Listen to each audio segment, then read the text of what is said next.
Hey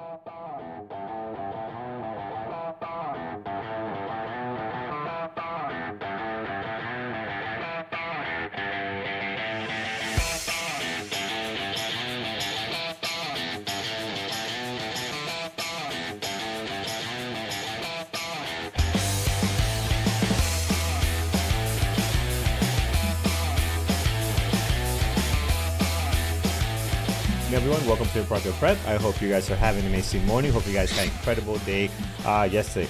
Good morning, Peter. How are you doing today? Good morning, Carlos. I am doing great. The snow continues to fall. It is a winter wonderland around here. Nice. But I guess you'd expect that for February. It's just snowing. I like snow, man. I like the way it fell yesterday. Sunday? Was it Sunday into Monday? It fell about 1.5 inches, cover everything, beautiful white. Next morning was 45 degrees, all went away. Perfect. That's the way I like the snow. Okay. So don't want to shovel. All right, friends. Peter, take a quick look at our gappers list here. If I could bring it up and let's see what's going on there. Yeah, so here's our gappers list this morning, guys. We're on the other side of things now. So it's like a roller coaster, man. And we are loving the back and forth of this market with the politics. Is driving a lot of great day trades. So this get a lot of fun here for us, a lot of opportunities, a lot of earnings coming up today. We'll see some of that as we go through them. Peter's going to have that for you. And then again tonight. So again, I mean, this is a day trader's market. It really, really is. And obviously a bunch of things helping that. So we'll dive into all what's happening here. A couple of stuff doing really good this morning. I mean, there's some really great numbers we'll get into and see how that is going to drive things for us. One thing we want to look at is our economic calendar. See what we have going on for today. Well, Carlos, as you pointed out, I mean, the markets are heavily influenced by the macroeconomic environment that we're facing right now. Let's start with the basics on the economic calendar. Nothing right now. Earlier this morning at 10 o'clock, we do have the job openings and factory orders. Again, medium impact, probably in this market, lower impact, because frankly, that's last month's news. Both of those are going to be data coming out of last month. And nobody cares what happened last month because frankly, we all got an eye on the future and, of course, the tariffs. We do have two Fed speakers that are speaking at 11 and 2. Bostic seems to be on a tour because Bostic was speaking yesterday as well. But here we go. Anyways, look, whatever they're saying, not going to have much of a market impact as the tariffs. Let's just talk economics for a second here. So first, let's talk Fed rate. As we know, we just had a rate announcement last week. The next one is not for another 6 weeks, coming up March 19th. So you can mark that day in your calendar. Right now, the view is still that we're going to be overwhelmingly retaining the current interest rate. There's only about 13.5% of economists that think that we are going to get a drop. But as you go further out in time, there's an expectation of a reduction in rates. Now, that assumes that inflation remains under control and that the situation remains stable, which is in doubt right now, of course, with the tariff talk, which yesterday, I think in the chat room, we were joking about avocados all day. So, yes. And I keep saying, you know what? You know the definition of an effective ad campaign when everybody goes, avocados from Mexico. Yeah, everybody knows that little jingle, right? Their ads did their job. Everybody now knows where avocados come from. But anyways, so there was 3 countries that were at the crux of Trump's tariff mandate, and Canada, Mexico, and China. So Mexico was the first to have a conversation. They agreed around midday to bring 10,000 troops to the border, and some other concessions that had Trump say that he will stay the tariffs that he's going to implement on Mexican goods for 30 days. Later in the day, or after the market closed, by the way, we saw a massive, the market was moving down all morning until that announcement, and then the market jumped up. And like Jared was saying in Engineering the Markets, you really had to sort of pay attention, because by the time we heard the news, right, it was already too late. The move had happened, and it was a pretty violent move. I mean, it was very strong, very directional, and it basically negated all of the previous declines not a bad thing. It's just if you're in a short trade, as some people were, you had to sort of stay on top of that because you didn't know exactly the news, but you could have guessed. Later in the day, after the market closed, around 4:36, in fact, Prime Minister Trudeau here in Canada announced that he was also sending 10,000 troops to the border as part of a $1.3 billion border campaign to appease Trump. And we're also, everybody likes to use the term appointing a fentanyl czar. I don't know what that means exactly or what this czar is going to do. But anyways, but apparently we're also sending 10,000 troops to the border, which is not tough because most of our troops are within reach of the border. Most of Canada's within reach of the border. I just don't know where we're getting these people from, to be honest. As a Canadian, we have less than 100,000 troops, including 30,000 reservists. We don't have a lot of troops. So where are we finding these people and what are they going to do? Because they probably don't know much. But anyways, all right, they'll be hanging around the border these days. But and it depends on, of course, the political slant then you see out there on the news. And this is the problem, right? It's tough to just get news and just get the facts. The slant was, it was always that Canada and Mexico gave in or Trump gave in. Who gave in, right? Who won? Is there really a win and a lose in this situation? I don't know, but it was just fascinating to me how there was a different slant in it all the time.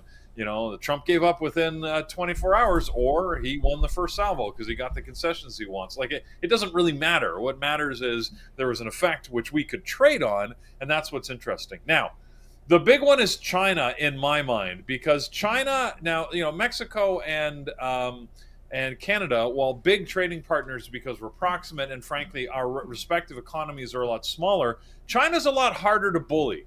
And China has a lot more strength and ammunition, frankly, that they're not afraid to use on the U.S. China did not back down. In fact, China immediately retaliated against the U.S. and announced levies on a bunch of American goods. They launched an antitrust probe into Google, and they put restrictions on the export of 6 Chinese minerals. Now, they purposely did it on non-critical minerals, but basically it's an indication that they could restrict the sale of minerals at any time to whomever they want. And they are the major source of a lot of these rare earth minerals that are essential in a lot of industries, including military applications, high-tech applications, and all sorts of construction and all sorts of other things. So it's interesting just that China is really saying we're not gonna bow to this pressure, and they were cautious in their response. They could have been a lot more heavy-handed, but I don't know where this is going to go. What I do know is that we are going to see continued impact in the markets, and that's what matters for us here, everybody. Is we are day trading. We're trying to get you ready for the market and what to expect. This macroeconomic picture, like, we're back into a Trump presidency, which means suddenly macroeconomics have so much more direct impact on the markets, right? If you remember from the first time we had Trump as president, you've got to now pay more attention to the news. We saw evidence of this last week after the inauguration. We saw the best evidence yesterday. So, now you've got to be a little more aware. You've got to watch the news because that is going to have a very direct and material impact on your trading activities. So just be aware of it, right? It's not about making judgment as to whether what's happening out there is good or bad. It doesn't matter from a trading perspective. What matters is, what is the anticipated impact on the stocks I'm trying to trade, and how do I manage that, right? And I think that's where we should all be focused. So anyways, that being said, we still have earnings that are happening, right? We still have other activities that are going on. So let's pay attention. Let's take a look at the gappers list. We'll talk about earnings from this morning and from after the close yesterday, because while we were worried about tariffs yesterday, there's still earnings going on. So we'll update you on all of that. All right, absolutely. All right, friends, let's take a quick look at our gap list here. We're going to jump on and take a look at the first one. First one on deck is going to be QNTM this morning. And again, I don't like this at all. Looking at the pre-market action, we are up 64%, lower price stock, 15 million shares traded, hard to borrow. A lot that I don't like here. And it looks like we're losing some ground from the pre-market highs of 737. We're now down over at 523. So I think we'll find better things to look at. Quantum Biopharma, love the name. I think that can go places, but I don't like the way the stock is set up right now, Peter. Yeah, they've got. Anyways, it's a biopharma, which means that, of course, they have a trial that is going well. I'm trying to figure out exactly what it is that they're trialing. Um, it's something called Unbuzzed without an E. So UNBUZZD. Very interesting here, Carlos. This is apparently a drug treatment that dramatically accelerates alcohol metabolism and speeds the reduction of blood alcohol concentration. So basically, you can get unbuzzed, undrunk faster using whatever their tool is, or whatever their supplement is. So, okay, that doesn't sound good to me. But all right, I understand maybe the demand for this, and yeah, it's yeah, water. Tunde's saying water. That is actually a good tool for this, but apparently they've got a drug that's shown positive effects, and apparently you take this powder, and in 30 minutes you'll be undrunkified. All right, there you go. So that's why quantum is up, or this QNTM, Quantum Biopharma, is up. Carlos, I don't know, man, about trading this. I've never seen this on our list before. Amusing news to me. Tradable, I don't know. I mean, 15.5 million shares traded so far, up 61%. There's no question it's in play. Feels very risky. It does, man. And again, I don't like the price personally for the way I trade. Clearly in play today, but man, I'm saving my ammo for stuff like PLTR, right? Like we're not gonna mess around today. Some really great stocks here that I want to have on deck. Speaking of which, let's go right to that, guys. PLTR, what a move! They're crushing. They're crushing earnings last night, Peter. You can see that pop here. These guys, if you look at their daily, they just been on a tear ever since May of last year. This is May right over here, hanging out around what, $20, and we've been watching this stock for quite a bit, right? And then since then, slowly climbing. November again, and you see this huge pop in November, and again, this is the Trump effect, obviously, a lot happening there. You can see the huge pop all the way to 85, and then continuing this morning. So again, a lot taking place here. Peter, PLTR obviously crushing it this morning. Absolutely. Well, they had those earnings after the close, as you can see based on the chart here, how they just skyrocketed up on earnings, beat the numbers in the quarter, raised their guidance in the forthcoming quarter, and their CEO Alex Karp described the demand for AI as an untamed organic growth. Not afraid to using hyperbolic statements. Is that a term? Did I just make that up? Anyways, anyways, I love it. Untamed organic growth. So basically, PLTR says to the moon, and off they go. So yeah, absolutely in play. Look, this is one at least we know trades well on a daily basis, and with this big move overnight, yeah, you got to watch it. I think it's sort of in play. Yeah, it's gonna be on my list for sure. PLTR will be on deck this morning.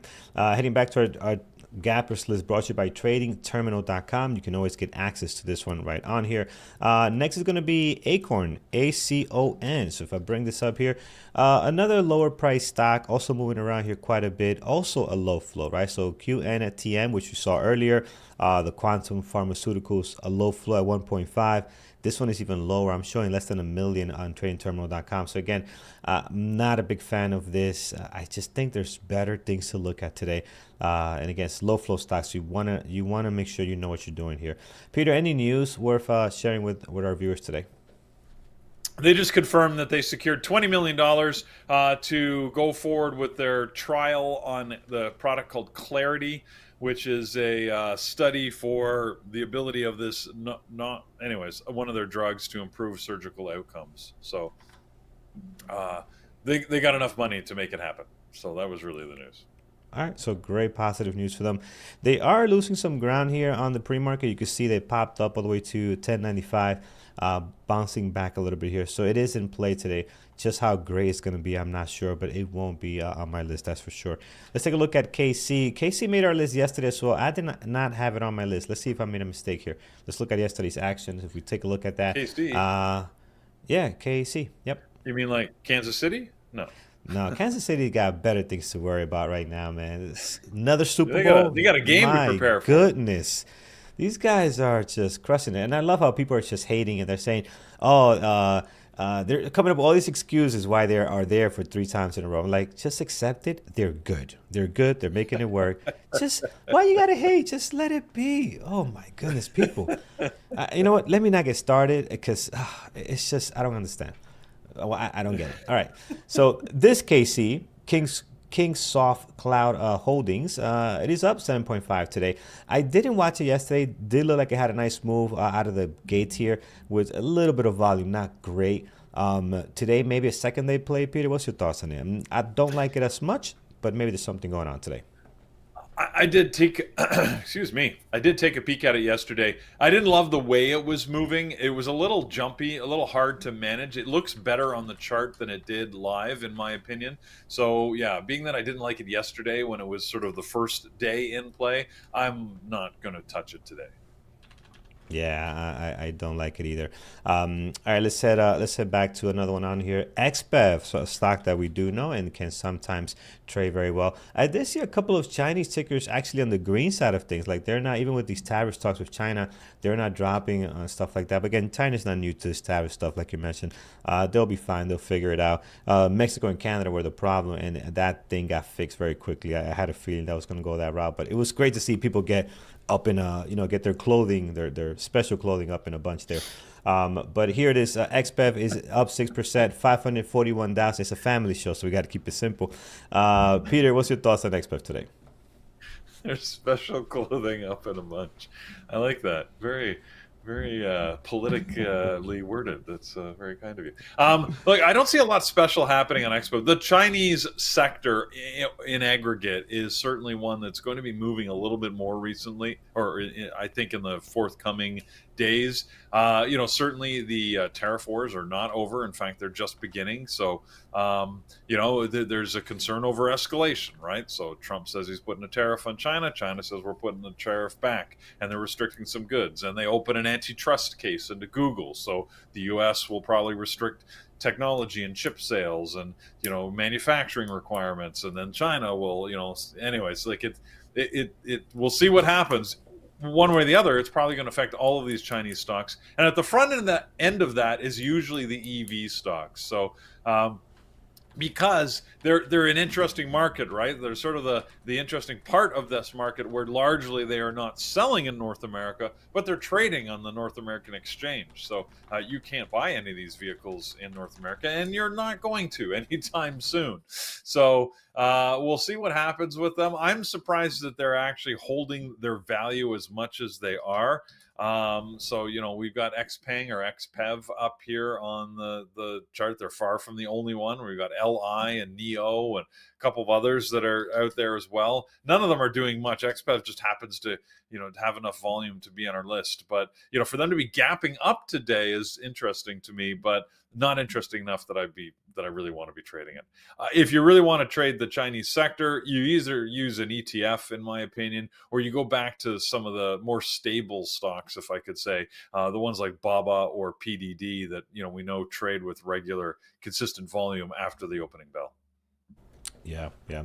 I definitely do not like this one. So we'll move on to the next one here. All right, we're looking at Rigetti RGTI. Let's see what's happening there this morning. We are up 5.1 this morning, 5.2 million shares traded so far.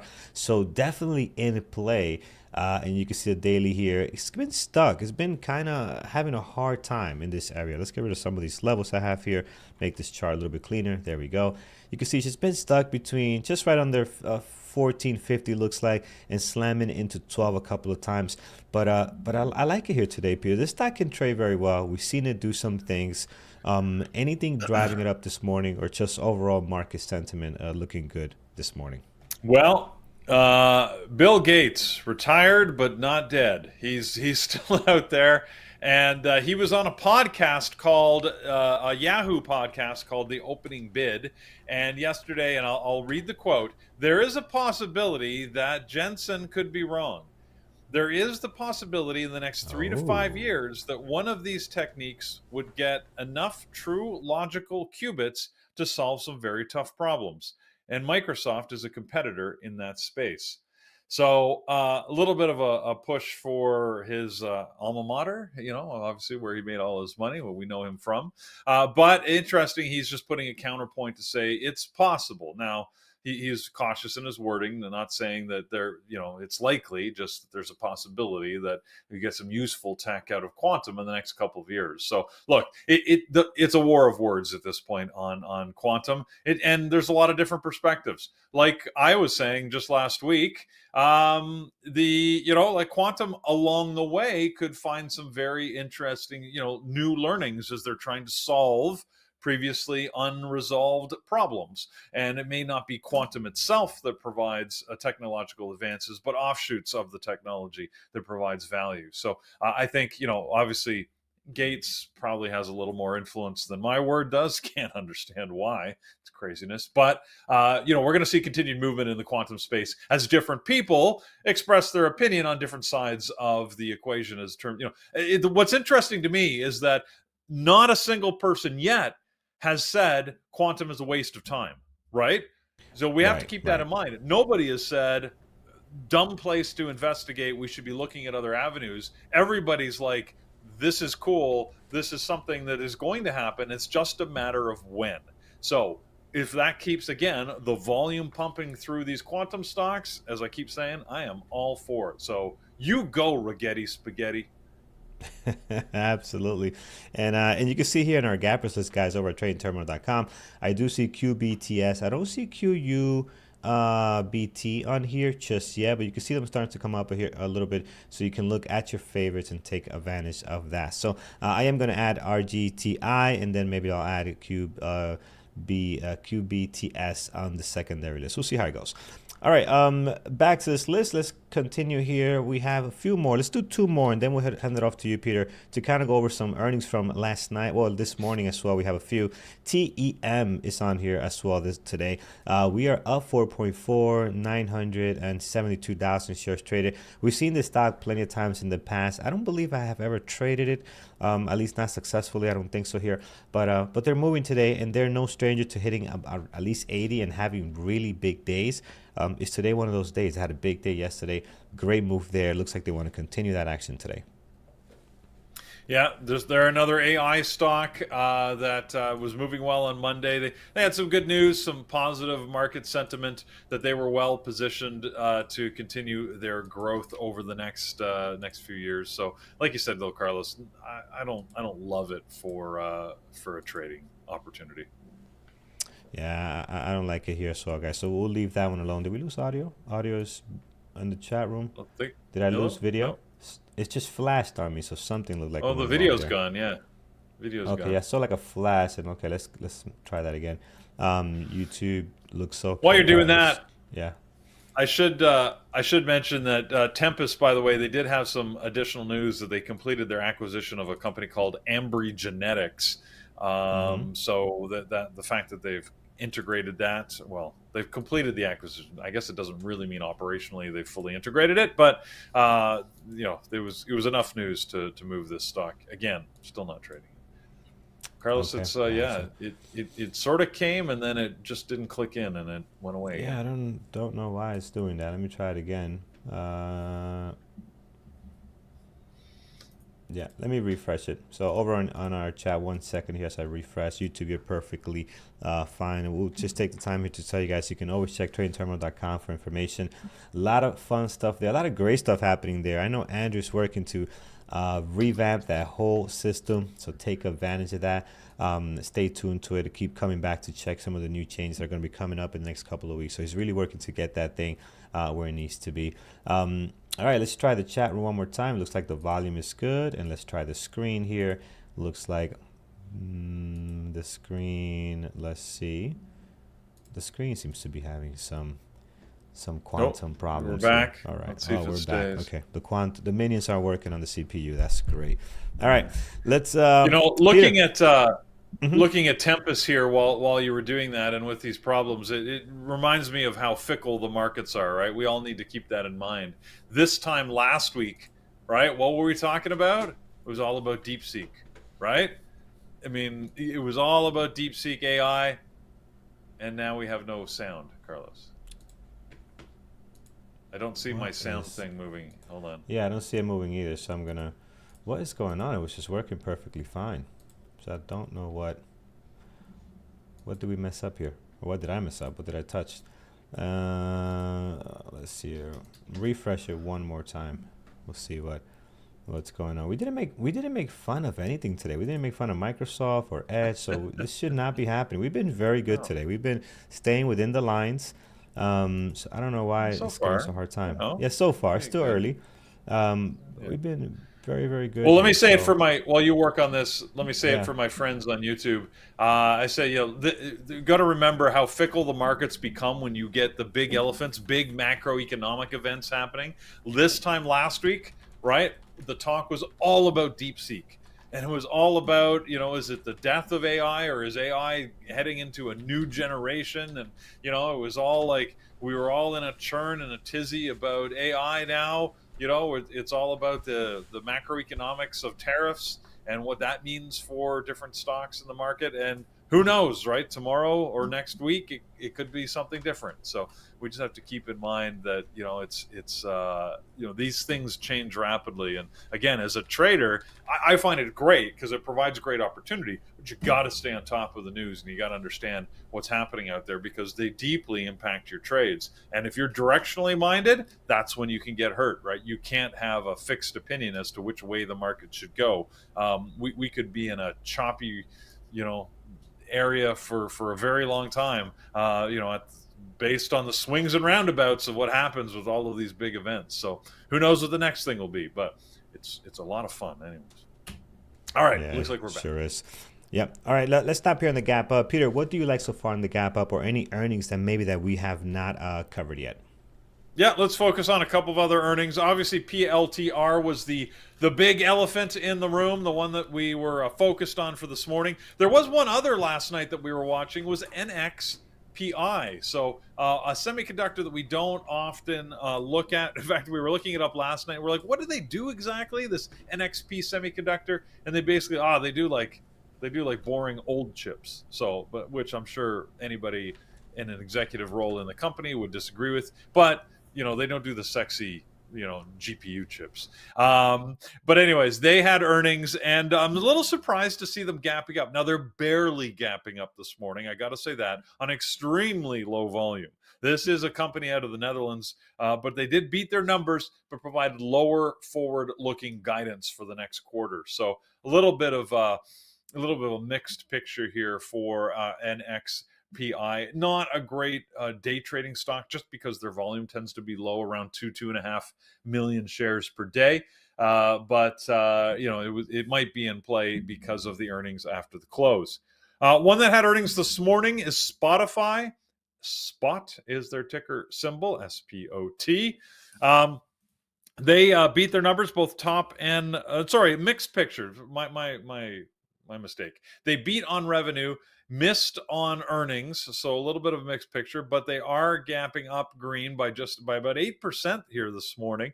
And they do feel that they've got a strong user base and improved profitability coming forward in the coming year based on their forecast. So usually it's probably the user count is one of the big things that these stocks move on. And Spotify, up like $50 or $48 right now. Keep in mind, this is almost a $600 stock, so it can move big range.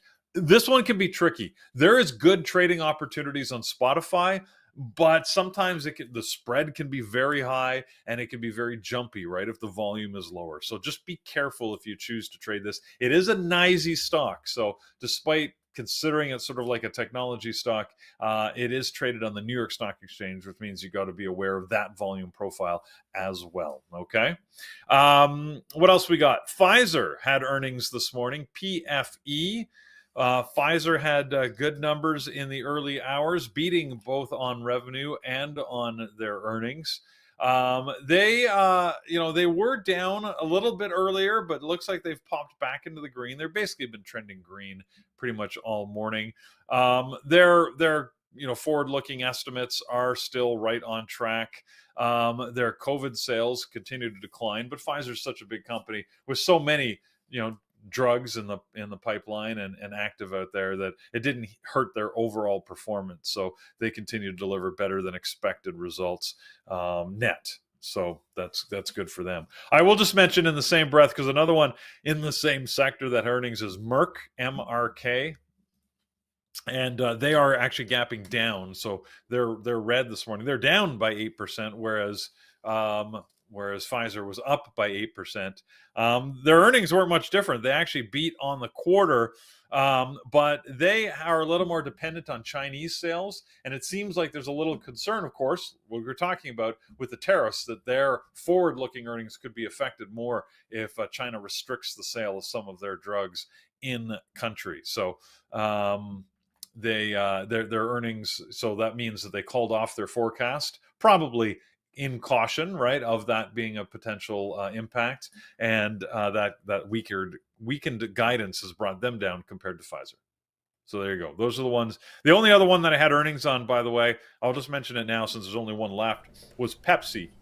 PEP. Pepsi always trades low volume pre-market. It's down about 2%. They had a mixed picture, missed revenue, but beat on earnings. So they made more money off their sugar water in the last quarter. And again, not a great trading stock, but some people like to follow it. Pepsi and Coca-Cola, just to see what they're doing. But Pepsi's the one that had earnings. I don't know. I mean, the Pepsi CEO was speaking out on the tariffs and saying how it likely would have it will have somewhat of an impact on Pepsi, but they won't be as impacted as some other industries. So I think it's almost dangerous to say anything at these points. So a little bold of the Pepsi chair to say anything about it, but it was probably in response to a question, I'm guessing. I don't have that context in the article that I was reading. So there you go. So there's all the earnings that I had for you, Carlos, both up and down. All right, thank you, Peter. All right, friends, let's take a look now at our gappers list on the way down. So gapping down, we have MRK, which I believe you spoke about already. We just talked about, yeah. Yeah, we just talked about, and then we'll look at PayPal and some other ones. Did you talk about PayPal as well? I know PayPal had I earnings. didn't actually. You're right. Yeah. I left that one. Okay. So that was one of the other earnings plays, yeah. Yep. So here's PayPal, guys. We are down 8% on PayPal, 3.5 million shares traded right now. And it's a hit or miss. I think it can trade well. We've seen it do both sides of the fence here.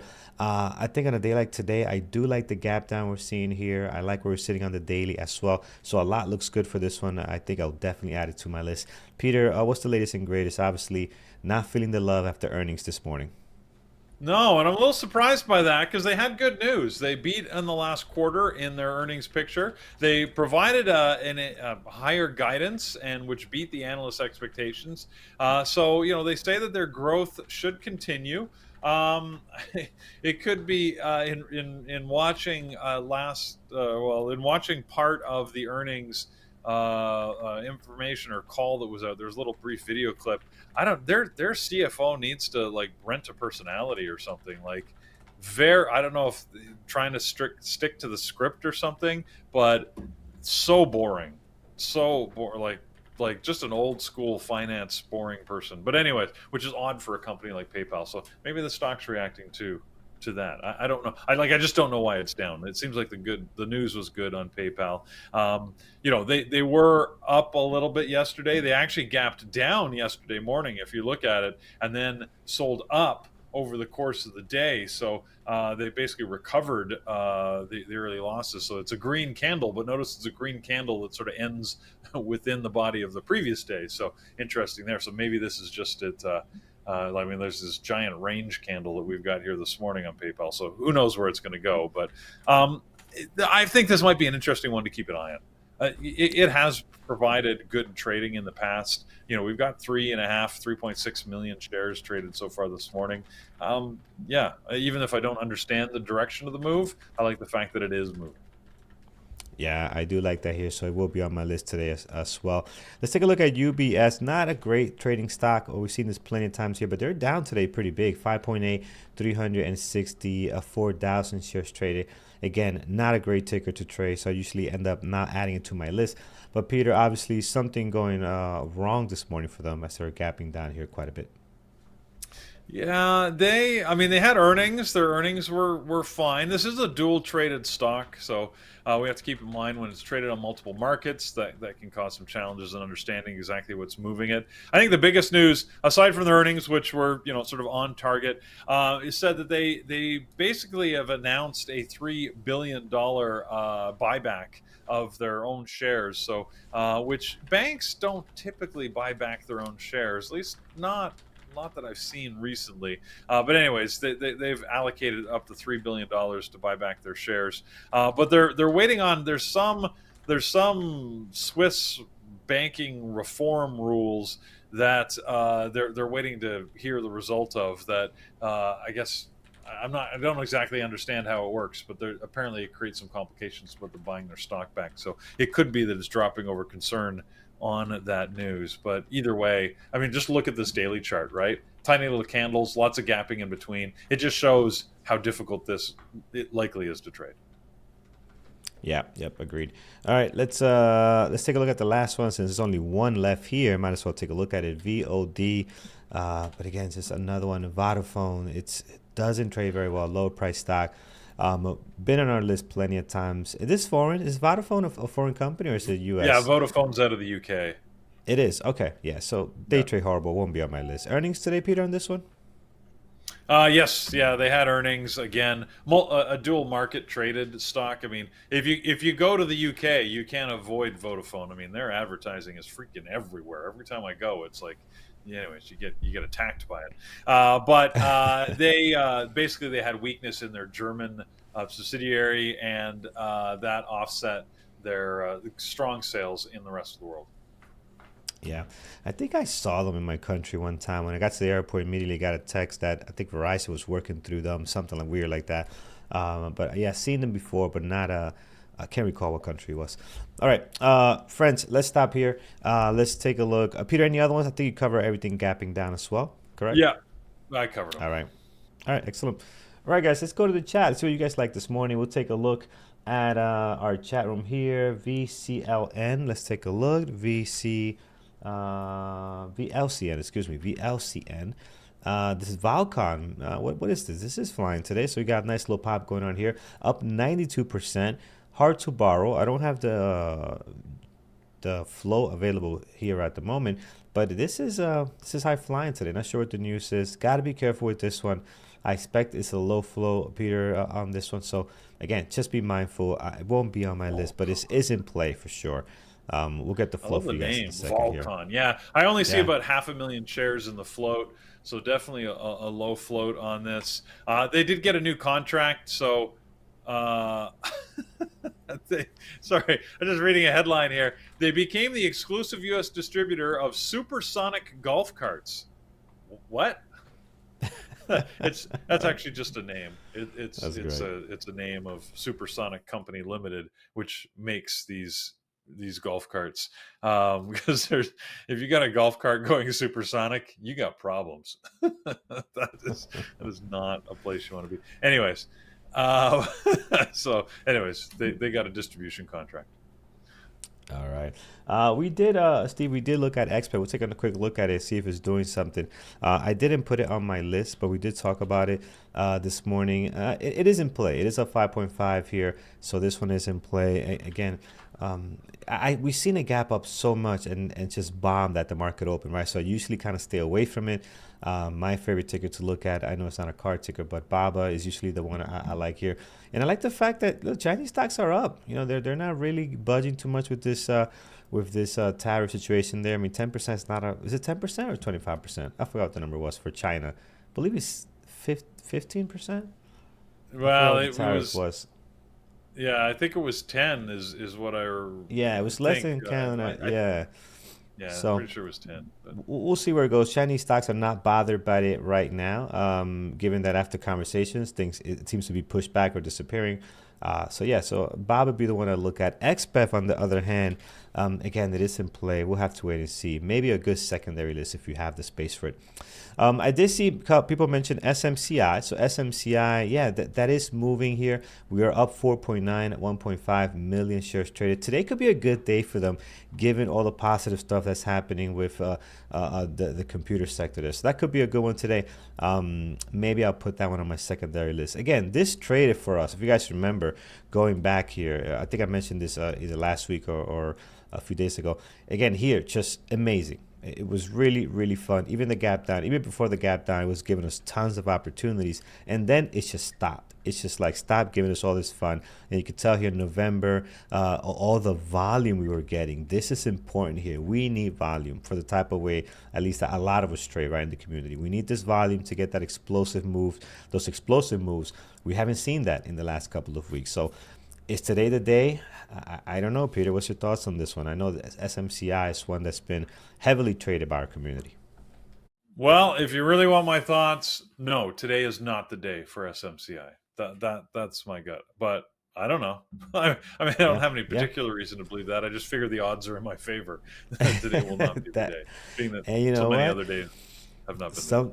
Sometimes that's all you need. Trading is about probability and odds, and you know I'm with you. It doesn't, you know, given the history here, it doesn't look like today. Possibly it's not the day. So who knows? If you like it, if you have space, definitely watch it. I might throw in a secondary list to see if anything gets going there on that one. All right, let's see what else, friends. MRK, we did discuss this morning. Again, big company, horrible intraday trading stock, so that's why we don't have it on our list. They have earnings, so they're moving today. Nvidia here, let's take a look. Yeah, Nvidia, we're going to watch for sure. I mean, the volume is great on it, and you can also see already some of the movements in the pre-market looking very, very active, very choppy right now. So it doesn't look pretty pre-market. This is not clean.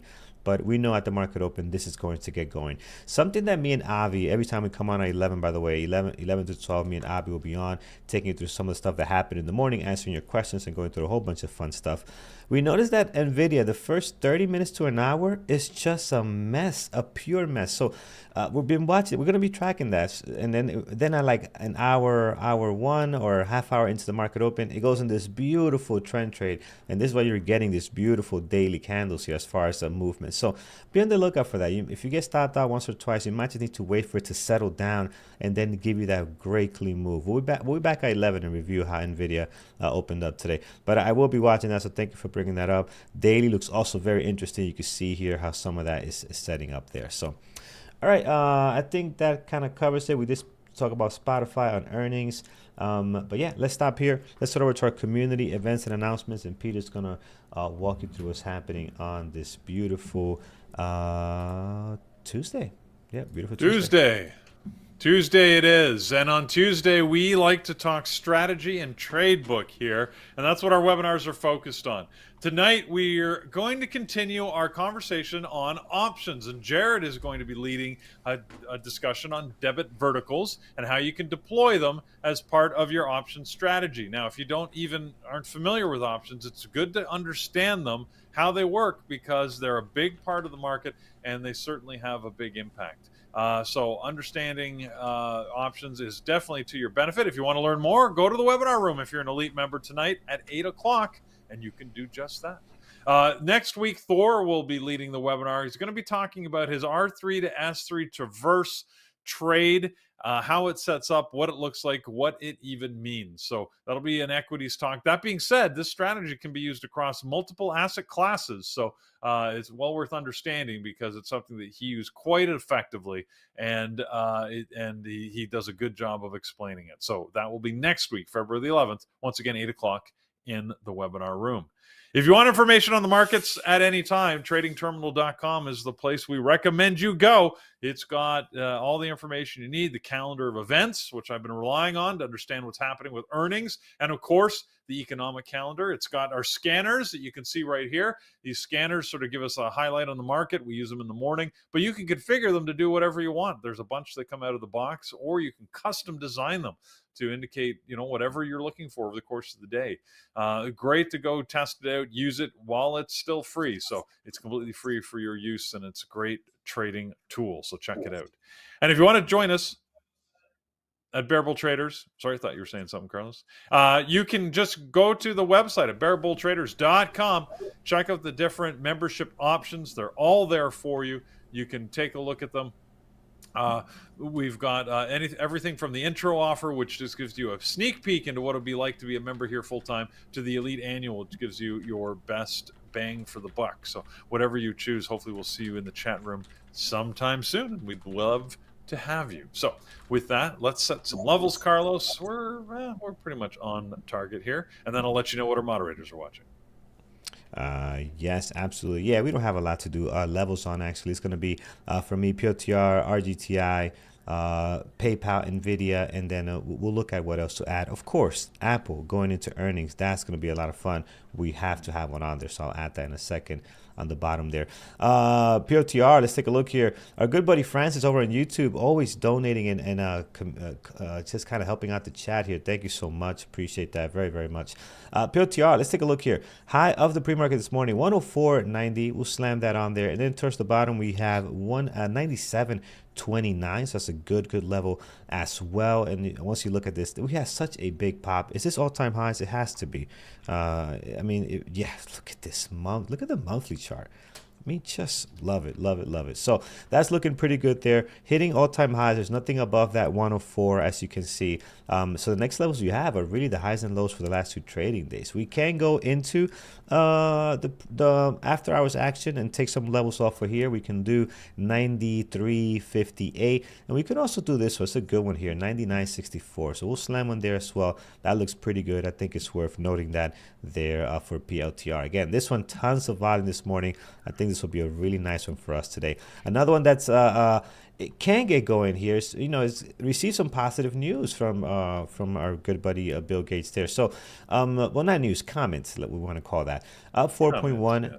Yeah, high of the pre-market is going to be 14.32, so we'll slam one there. The low of the pre-market is pretty much where your highs and lows are sitting at here, so don't really have to go crazy at anything else. I think you're pretty set towards the bottom. Now towards the top, in case we get going, we do have this beautiful level at 16.16. That also has been an area of support in the past, so that can now be an area that we might want to target if things do get going and we do get the nice volume out of rigetti spaghetti, which we call it here for fun. PayPal, my friends, earnings this morning, and we are seeing a little drop here, down 8.1.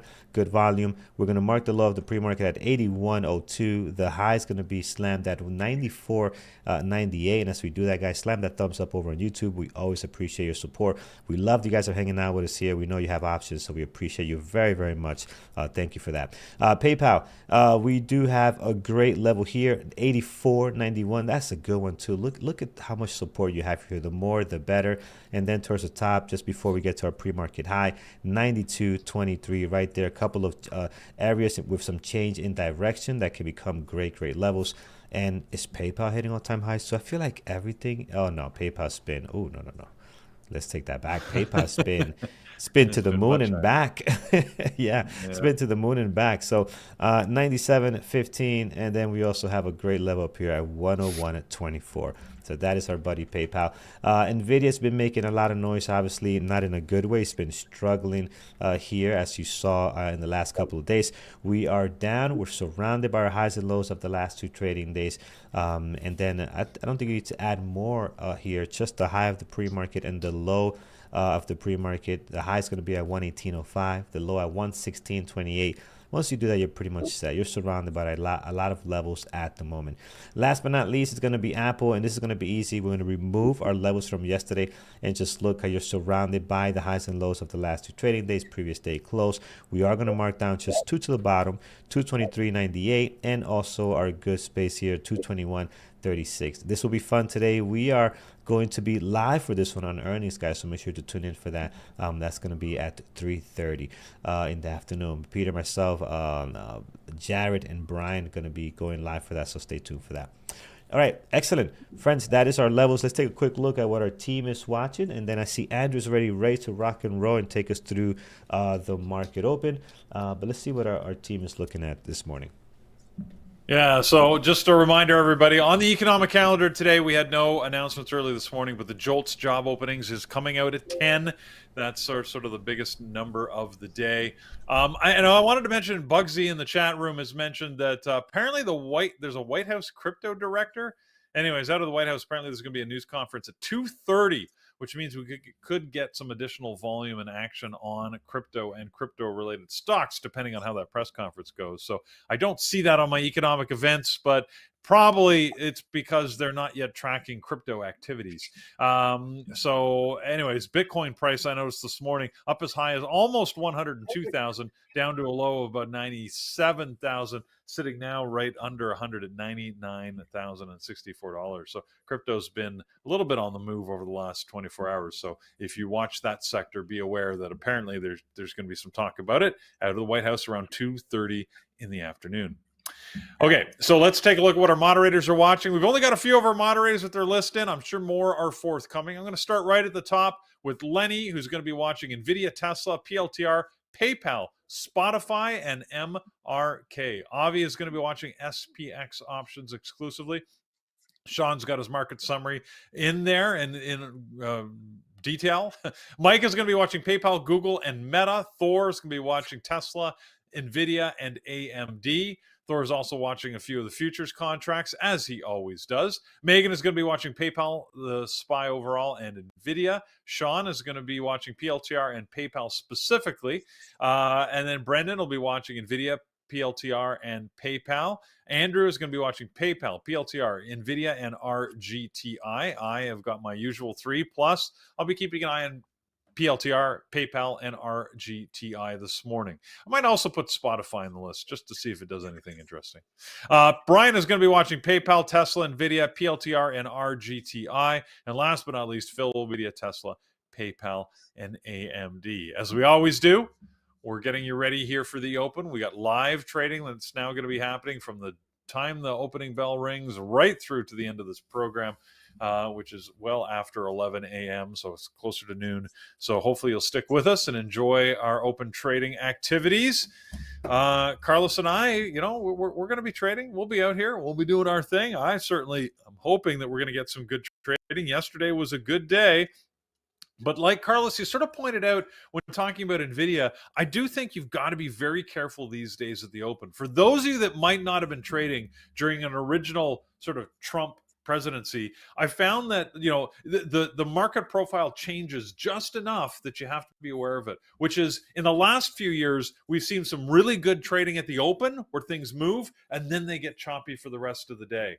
The profile can change. Again, I can't guarantee it's consistent, but where you get very choppy open because there's uncertainty about what's going to happen, and then the market waits for announcements, right? And then you can get smooth movement either pre-announcement or then once the announcement happens, but they can sort of whipsaw in directions you may not anticipate. So just whatever you do, be careful, wait for your trade setup to occur, and don't rush anything, right? There's always another trade.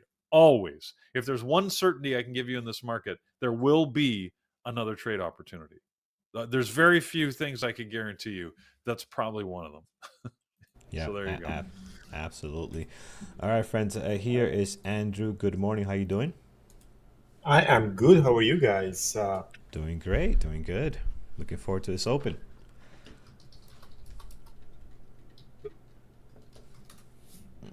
All Whoop, right. Where's we lost you. Okay. You went on No. mute.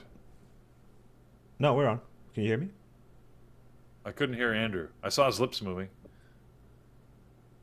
Yeah, no, I'm here. You don't have me? There he Sorry. is. Okay. It's good to go. I hear you Yeah. now. You're good. Okay, good. Come on, man. All right, Don't leave guys. me alone. No, we're not. There it is. We're not leaving you alone. Over on YouTube, guys, hit that thumbs up. We're gonna be in chat, chatting with you guys, and also in our members tab. So take care. We'll leave you with Andrew and Brian taking you to the market open. Have a great trading morning. All right. Awesome. Trade smart, everybody. All right, guys. So we had the shortest trade war in history, less than 24 hours. Canada and There you go. Mexico, they both folded. um, So they, some yeah, interesting Brian. things going on. PLTR, of course, gapping up huge. And PLTR 200. I think I knew it. I Jared, knew PLTR was going to go 200. yeah, Jared and I did trade, get a bit of a trade in there after hours. While we were Congratulations. meeting.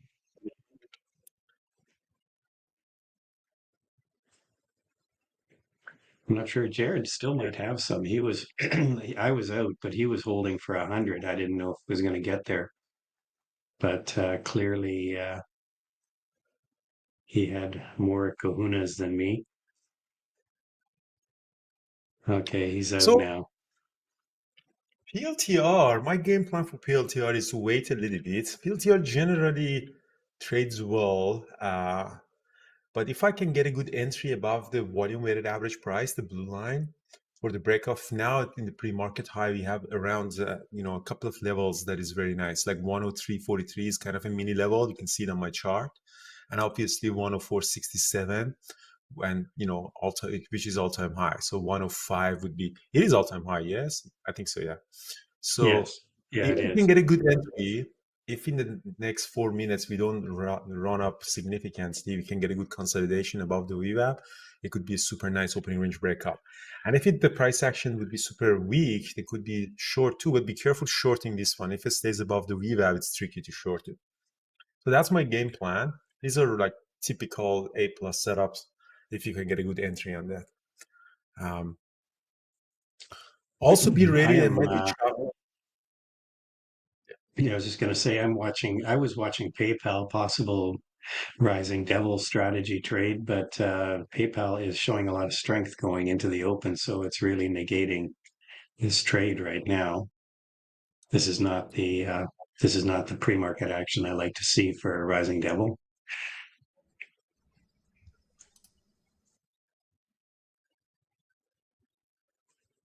It's interesting. PLTR, just looking at Bookmap here, came down and they brought the price down, picked up some orders at 102 and came back up again, promptly came back up again. So a little bit of maybe market maker What do we have for earning? moves Let's there. go to tomorrow earning. Do you still have some TNA and TQQQ?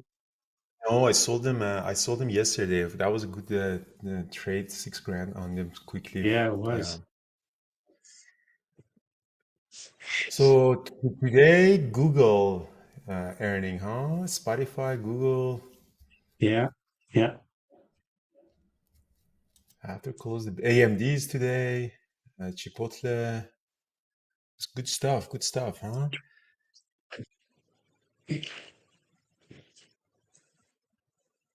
Yeah. Let's Well, take a look at tomorrow. PayPal selling off again.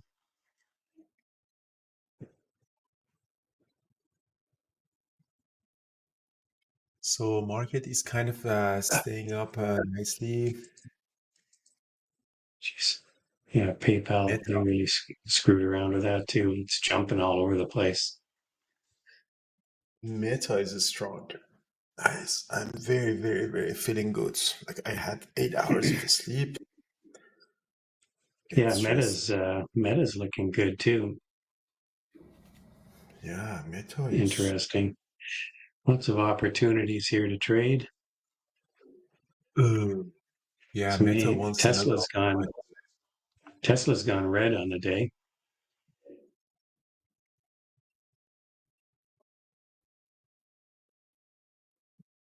Um, excellent. Amazon.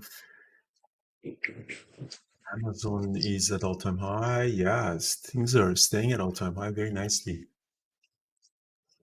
1 minute to the open, guys. Canadian dollar is going down. Look at this currency market, man. Just unbelievable.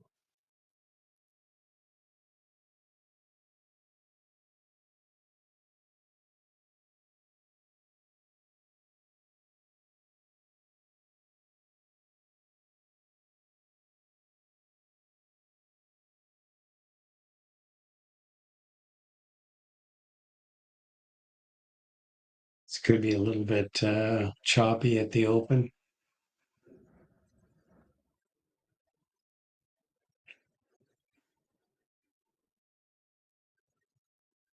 All right, Mr. Pezim, how was your day? How was your day? So far, we'll see how it goes. What was that echo? Is there an echo? Here we go. Ding, ding, ding.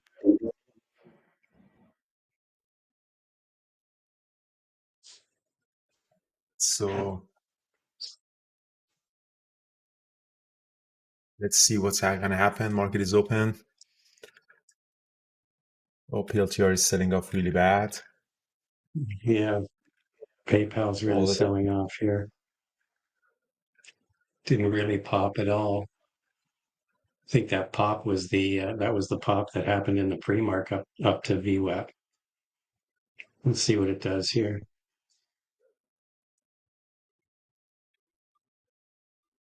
PLTR obviously very heavy. Let the markets settle out a bit. Yeah, there's probably going to be some pretty significant profit taking on PLTR at the open. Wouldn't be surprised. So waiting for PLTR to see it's going to give us. Now it looks like a short, but I don't want to short it. It's a little bit tricky. Definitely. Rigetti is popping up very nicely. Rigetti is a very nice 1 minute open range breakup. Tesla is strong. Wow. Rigetti has news or earning. Yeah, Rigetti is really That might nice. just I love the volume too. be a sympathy play with PLTR. Aren't they different companies? Like PLTR, Rigetti is nice. I think it wants to go through 15. Let's see if we can get a good pullback on it. I'm gonna get some of the longer to Rigetti 1473. Small share size. Because it's kind of extended. But it looks like it wants to go.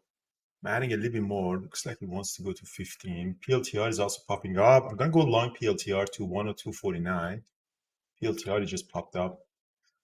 So I'm long PLTR as well. Stop loss would be below 101.40. Damn short PayPal 82.40. It's popping up. Rigetti.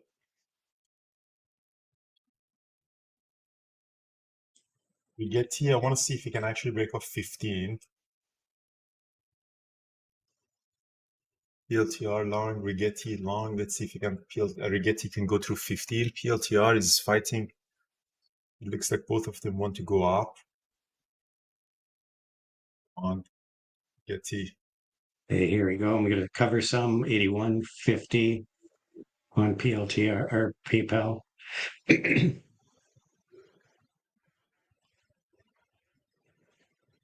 Rigetti is going up, guys. Let's see if Rigetti can go through 15. Just covering some more, 81.40. There's some big orders down here on PayPal.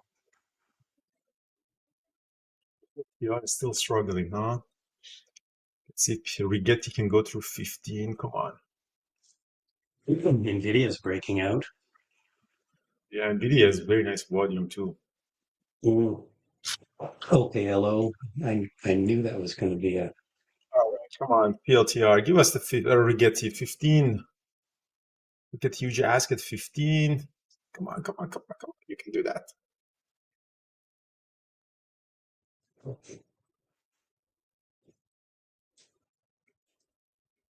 Rigetti 15. But look at this huge ask sitting there.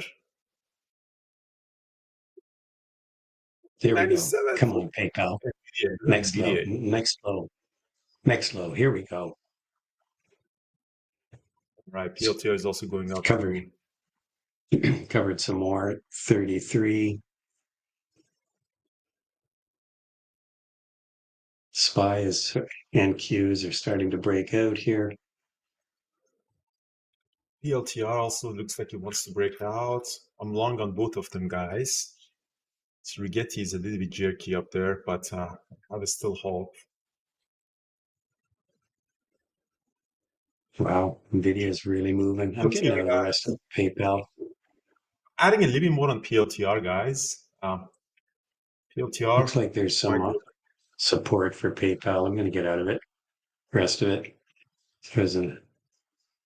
It was my Rising Devil trade, although it never did get to the VWAP. Had to use the 9 EMA as resistance. I'm all out of Rigetti, guys. At break even. Rigetti is struggling. I'm heavy long PLTR, guys. I'm all out of Rigetti. Didn't make much money out of it, but now let's see. I added more on PLTR. Let's see. PLTR wants to go break off 104. Yeah, Rigetti is gonna go, but I just on PLTR. Yeah, I haven't orders much to the upside. Let's see if 104.80 seems to be.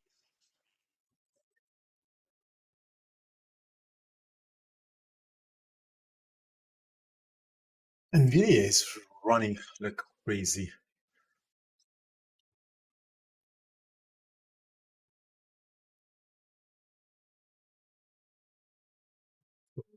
Long PLTR, my average is 102.61.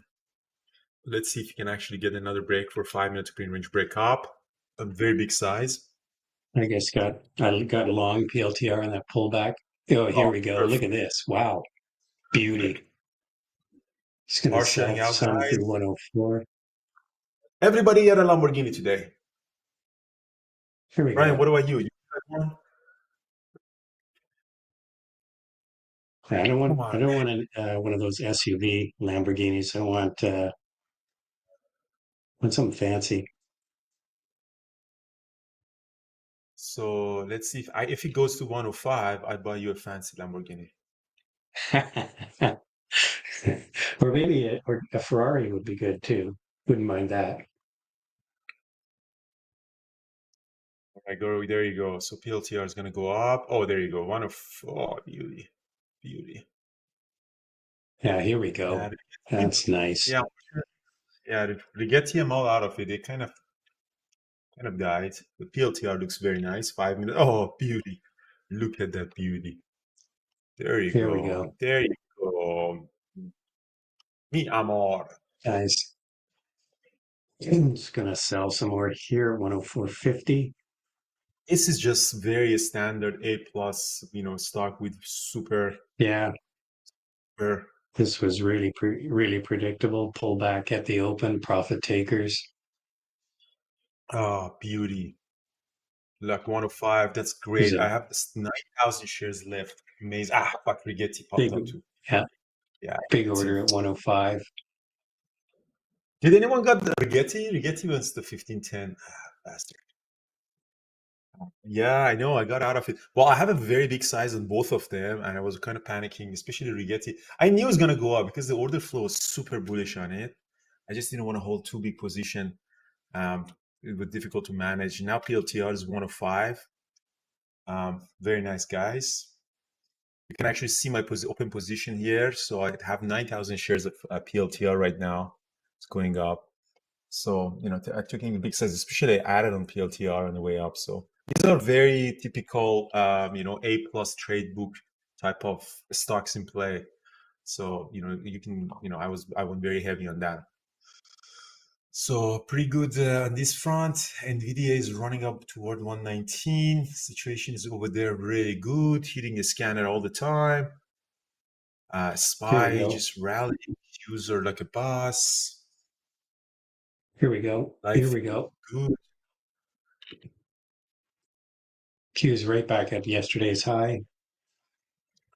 Come on. There's nothing to take this market down, huh? So we're going to chop around here in PLTR for a little while here. Yeah, I'm going to get out of more on a break of 105. This one is going to break 105. This is super, super bullish. Yeah, this might run all day. Careful, guys. Don't get stopped in. Careful. It's a little bit tricky too. Here we go.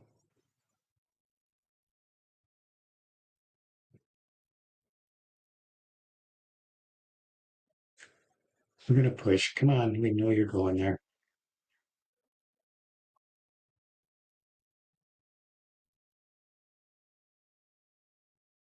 NVIDIA is pulling back.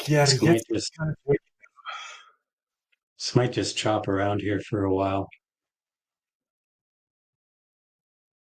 Here we go. Gonna try again. Nice. Gary, what are you trading? Shop Gary L? Gary L is also a really good trader.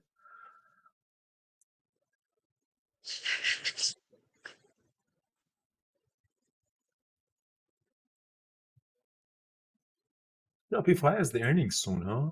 Is that the today earning yesterday or what is that? What shop?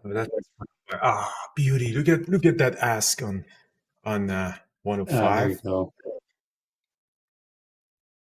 I think PLTR is going to go through 105. I'm adding a little PLTR here. Yeah, I sold some just at 105. We hit there. So it was you, huh? It was you dumping at 105. Actually, I could just missed it. It was 104.96. Yeah, so there you go. So it's going to go up. I think it's going to go break 105. Yeah, there's another order building there right now. Here you go. I think it's going to go like a bus to 105. Just give me a second. Give me a second, guys. Did you kill it, guys?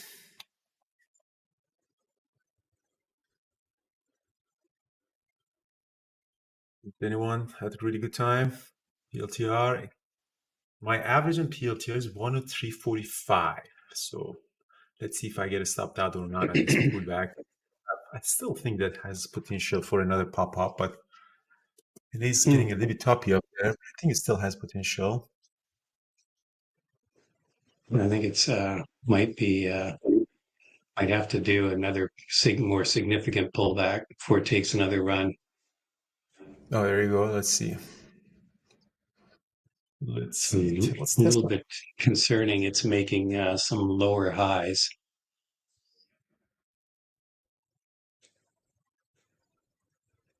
Positive thinking. Positive thinking.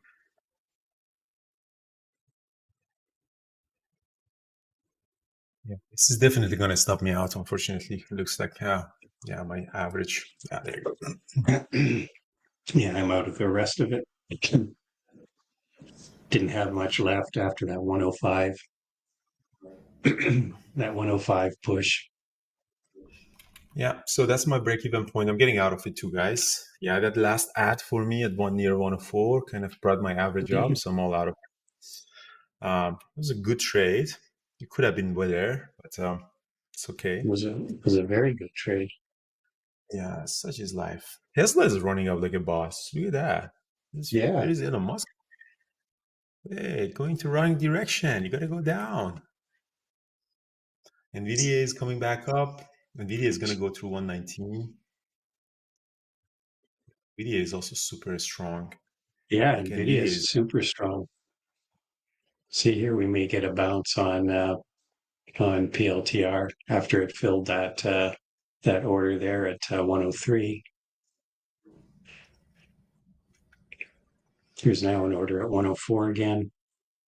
What's PayPal doing? PayPal has no momentum on. Yeah. There we go. Here's through 104. All right. Shit, PLTR. Yeah, it's going to go through 105. Oh, look at that beauty. Should we get back in there? Get back in there. Now it's too late. I would have, yeah. We got back in there. 104.28. Let's see. Let's see. Back long on PLTR, guys. 104.39. Let's see if this time wants to go to 105. Don't kill me, Brian. I'm either going to turn a really good day to a bad day, or it's going to be a super nice trade. Back in there, guys. Let's go through 105 now. That's definitely, if I lose this trade, is a very big example for people to stop trading. Yeah, it's not a trade. It's not a trade I would have taken just because the entry wasn't great. There you go. There you go. I think I get lucky. I think I get lucky. Go, go, go, go, go. 105. 105. 105. Big ask on 105. Look at this. You can see in bookmap. There you go. Pop up 105. I'm back on it. I just rejected that bastard. 525. Still One probably, more time. it still looks like it might go. This 105 is, here we go. It's going to try again. Here we go. Third time is a charm. There you go. There you go. Partially got They dropped. 25. Nice. They dropped out of there. So you you got rewarded. You got rewarded for a bad trade. I know. This is, I mean, I should have stopped because I had a really good day. I would have got to stop out on that. It would have been suck. Like, it's the perfect example of not over trading. But yeah, this candlestick that was super bullish. Like this candlestick that was super bullish, and I said, "Oh, I'm gonna get in there." So let's see, 106. I think I'm gonna hold for 106. Yeah, 106. Now there's a big order at 106. Who was somebody had 84 calls of PLTR. Now they were like $1 million on PLTR calls at the. If you have 82 calls of PLTR, would have been a billionaire right now. Anyone guys took this PLTR? Anyone? All right, 106.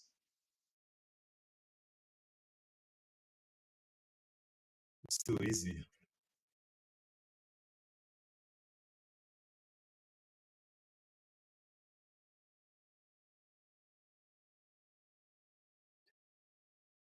Honestly, I look at the funded accounts today, guys. I swear to God, anyone lost money on PLTR, I'm gonna shoot myself in the head live on YouTube.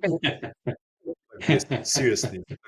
If you lost money on PLTR today in the funded accounts by 9:46, the universe witnessed Andrew Aziz as a failing trading educator. Like, how do you lose money on this? This is just amazing price action.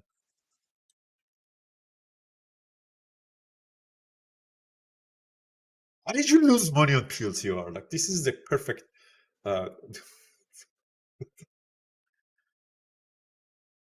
Yeah, so Sandro, Sandro's asking a good question. This is an engulfing, and generally engulfing patterns are really meaningful for the higher time frame. Like in a 1 minute, everything is kind of engulfing.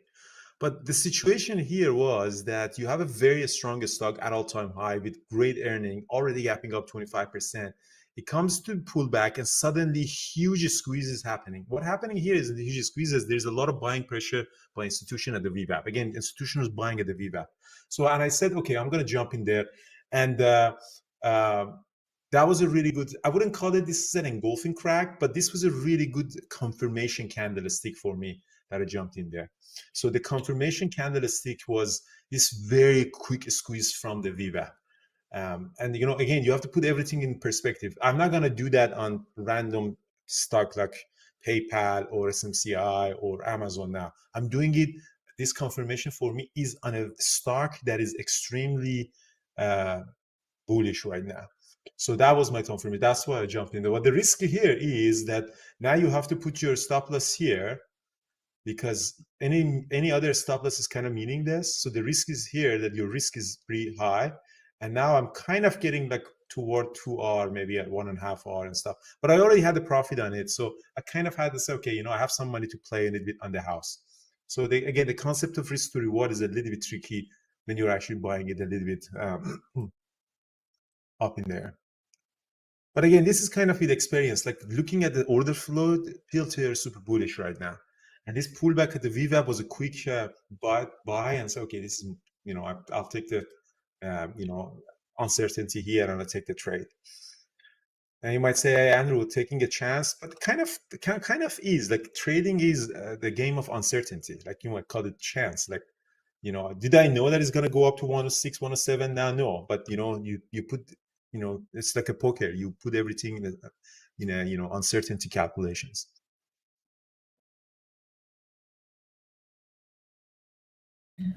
Brian, when do you take delivery of your Ferrari? Ferrari for everybody. I guess we'll have to. Yeah, we'll have to go down to the dealership and see what inventory they have. Yeah, go pick one out. You know where to send the bill. Yeah. Amazing, yeah. The question guys. is, can I afford the insurance? If you can find insurance, it's not easy to get insurance for this because in BC we have only one insurance company, which is a Crown Corporation, and in other provinces are private insurance, and they just don't want to insure these cars. I had to pull every trick I know in the hat to find insurance for my car. Nice. Amen traded. How much Amen made? Amen has converted to options, huh? No, actually, Amen made $1,400 on PLTR. Very nice, Amen. I love it. So keep this one for the recap today. Jared, what did you trade? Dwayne in the chat. Very nice. Tesla. Yeah, Tesla was super nice. Jared, 107.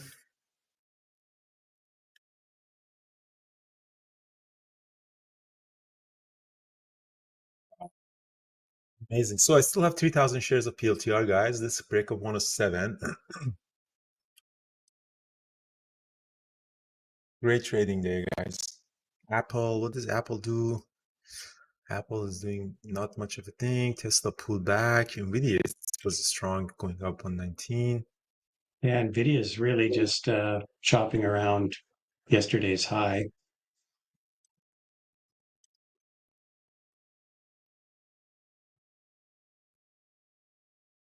Amazing trade. So am I going to add to my position? Not anymore on PLTR, especially PLTR and the 1 minute moving averages. They're still very extended. And if it does pull back, I think I'm done with PLTR. Although PLTR, I think is going to be a runner all day today. That's my guess is. But or during a midday, might come back to the VWAP and again toward the close, we'll see this pattern a lot. But I think I'm done with it. Like I made really good money on that. And I think I'm done. And those of you who follow me, you know that my trades are mostly in the first half an hour. I don't like to my position. I miss a lot of opportunity not holding and not trading, but I found success in the system that I let it go and shut down my platform. So people who trade all day, like Gary L or Jared, they're more, or Peter, they're more at the risk of over trading. So, and the gambler decision that I am, I better to just walk away from the computer. So they have less control over thing. And again, remember, this is a casino. Like this is Vegas in a different way. So you don't want to stay here all the time. So even in Vegas, when you go, I used to hate Vegas, but now I like Vegas for the other things outside of drinking and because it's just like shows and entertainment and everything. But again, it's remember that you're dealing with the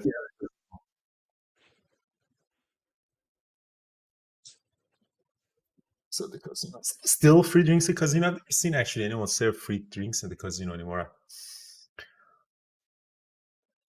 Vegas, I went to show Awakening at Wien. Oh man, it's amazing. Like if you're in Vegas, go show Awakening. It's great. All right, Nvidia is Yeah, popping Awakening. up. Yeah, Awakening Brian, I is went amazing. again a few weeks ago. I went again. They actually improved the show. They bring some new things in there. Ah, blew my mind. It's No amazing. way. It's worth it. It's just they brought some crazy things. Like there's a huge whale flying over your head. Holy moly! Wow. All right, so NVDA is gonna go through 119. SPY is making highs. Situation is pretty good. So I think I'm done with my trading. I have 3,000 shares of PLTR. NVIDIA is ripping. AMD, not anything. Yeah, NVIDIA is super nice too. Oh, beautiful. Beautiful, guys. Beautiful, beautiful. Yeah, Qs are breaking out. SPY's breaking out a little bit. SPY both at high day here. Absolutely amazing, guys. SPY. It's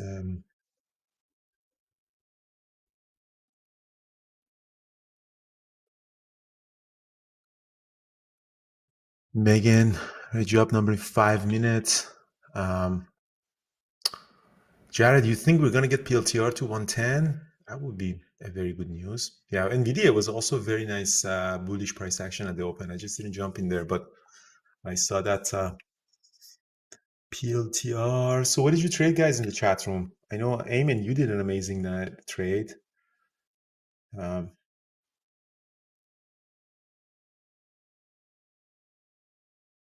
She traded NVIDIA, very nice. This is PLTR, Tesla, yeah. We have two type of trading, guys. We have, stocks in play, which like PLTR or PayPal. These are typical standard stocks with fundamental news. They don't care what the market is doing. Now SPY is going up and Qs are going up and PLTR is going up too. But even if SPY was going down, PLTR was trading the same because this is not an unusual. This is a very unusual day for PLTR. So I'm short we used to trade PLTR like at I'm short sorry, PLTR 106.50. 650. Brian is short PLTR. Let's see what it So, does. I picked so that yeah, level just because. yeah. Sorry, go ahead, Yeah, Brian. I'm just gonna cover some here at 105.60 or 105.70. Here we go. Nice. There's a big order here at 105. It's How did covering you some find more this? Through Bookmap? on Bookmap. There was this level here, and then it came back up. This is where I shorted it when it started just rolling over again here. And then there was an order showing up right here.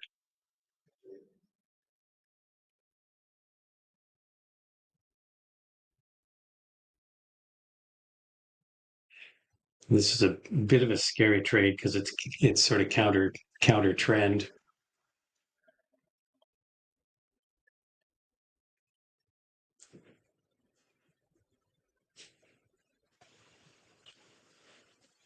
I'm gonna cover the rest of it. I think that's kind of it's because it's a little bit scary. I mean, PLTR can just rip right back. Okay, guys, we got some economic news coming up as well here. So, what was it? 10 o'clock, we've got job openings, which could move the market a lot. So if you're in a trade, just be aware that, wow, look at NVIDIA's really ripping Qs. Yeah, NVIDIA So if is you're in no a trade, mercy. just be aware. Yeah. What's Baba doing? Baba's up a bit, eh? Same with Baidu. Baidu's up even more. Bilibili's up 7%.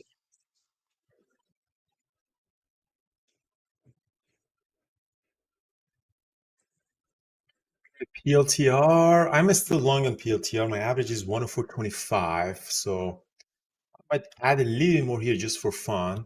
New average would be one.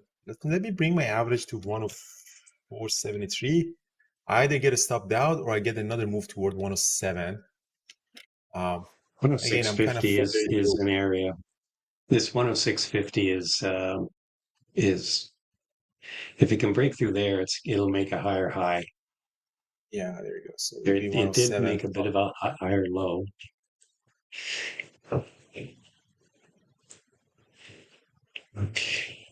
Okay, we've got a minute and a half before the before this news that's going to come out.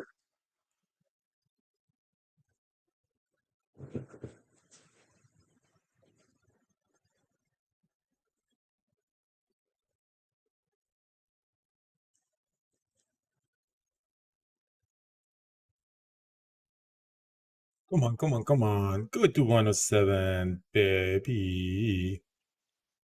All right, so NVIDIA is super strong. What's wrong with NVIDIA? Yeah, NVIDIA is really strong here. Yeah, watch out if it drops below 106 again on this. This will be a lower low. Yeah, amazing trade on the NVIDIA. Okay, there you go. See if it holds here. 105.80 is another low here. Yeah, it's not looking good. Nice.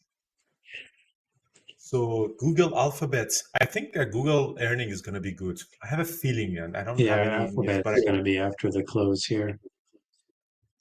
I think Google Alphabet is going to be good. Like it seems that all these tech companies are killing it, so I would be surprised if Google messes up.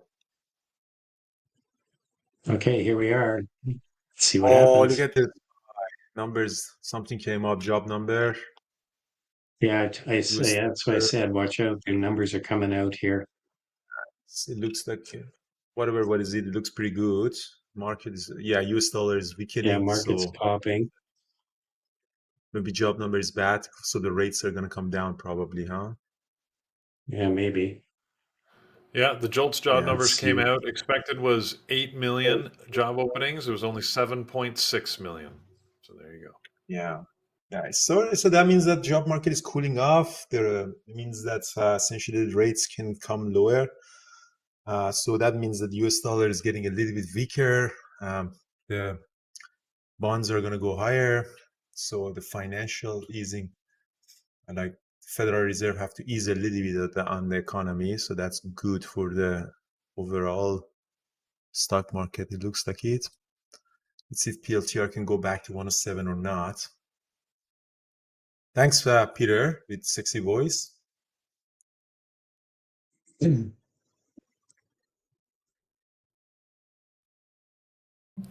You're welcome, handsome man. Oh,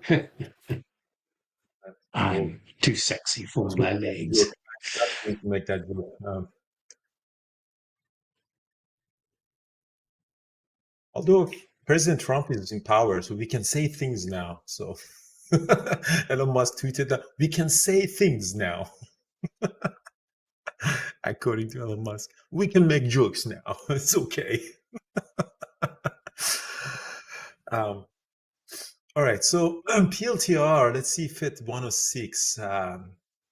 Do you think I can survive this pullback, or is it going to go through 107? I think we have another push toward 107.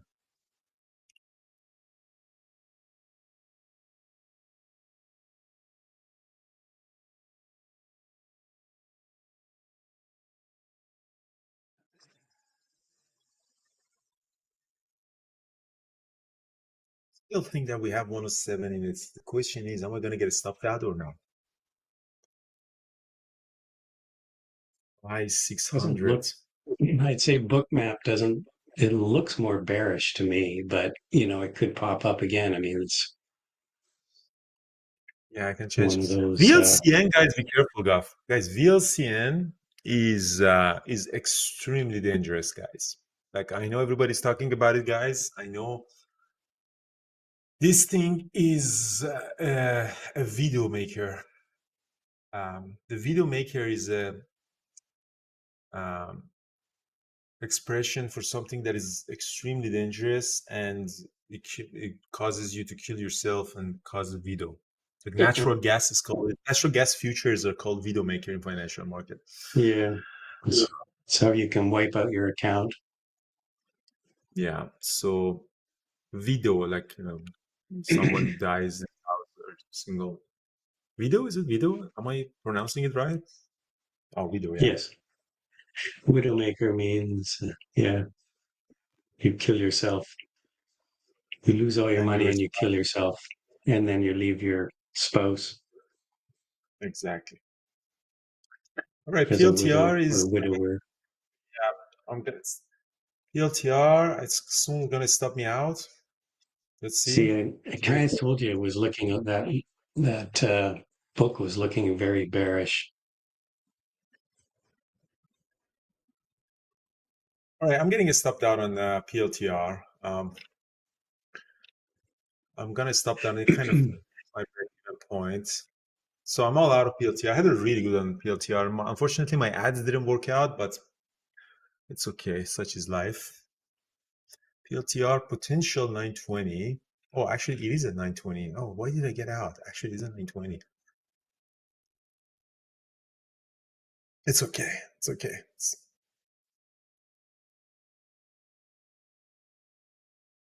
Yeah, NVIDIA is beautiful. NVIDIA is also one of the really nice trades, going like a boss. Very nice ABCD pattern. Yeah, and it's ripping. Nvidia is going to be one of those stocks that could run all day. Yeah, it's just unbelievable.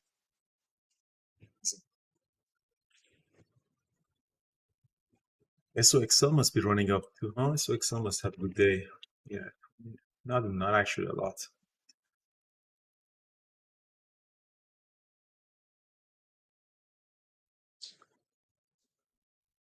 All right, so this is really nice. So this is why I thought it was bearish, because you see we had a rejection right here at 106.50, kept rejecting there. And then we started making a series of lower highs and a series of lower lows. And when we got back to this level here, it just failed. This is a really nice pattern that you see quite often on Bookmap. I kind of missed it, unfortunately, but that is definitely a pattern I'd love to trade. It's killing it. So PLTR looks like it wants to go back up. Kind of in a 5 minute, it's kind of making. See my charts is making lower highs, but it looks like it wants to bounce back like at 920. I'm not in there anymore. Yeah, it looks like it really wants to go back up. My ads unfortunately didn't work, User. so I leave it alone.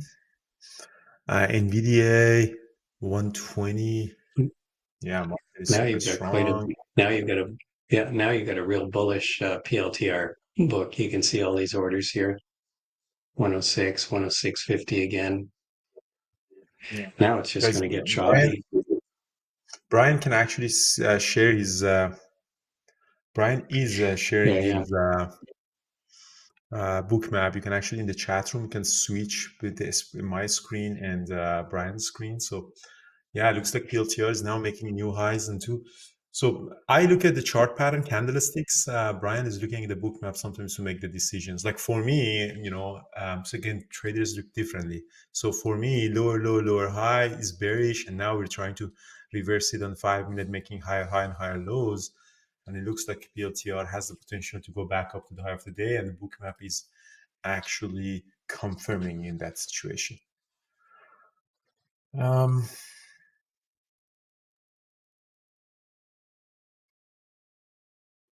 I don't think I'm going to take any other trade unless something is super obvious. Rigetti kind of lost it. I'm glad I got out of it. Rigetti is also super tricky.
Hmm. SPX. Looking at Yes. those options now. Mm, We're starting to break out here through yesterday's high on the SPY. Same with the Qs. We just keep going up here. yeah, PLTR is trying to get. NVIDIA is amazing. What is wrong with NVIDIA today? Yeah, it's got a mind of its own here.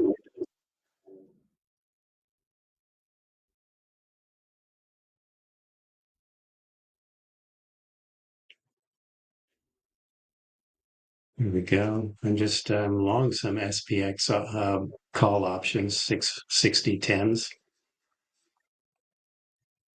SPXL is also going up very nicely. for this breakout on the SPY. Wow. All right, Brian is long SPY. Amazon is running up. Things are running up. Generally in the Here we right go. direction. Up is where we want. Okay, hello. Okay, hello. The Sam Altman Yes. nuclear energy. We're just selling some here at 25.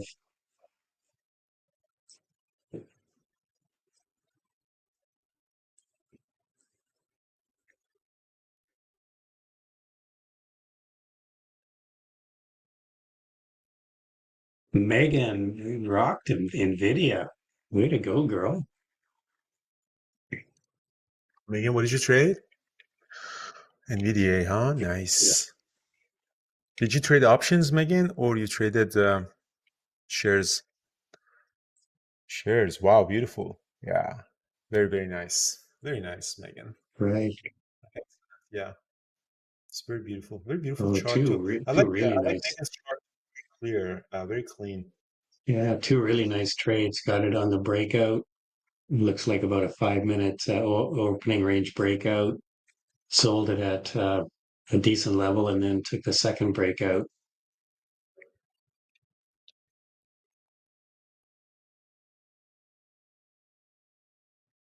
All right. Megan's buying the Lamborghinis. Lamborghini for everybody.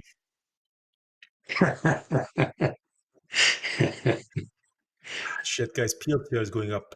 Oh, bastard. As soon as you guys stop me out, PLTR is going to go break a 5 today.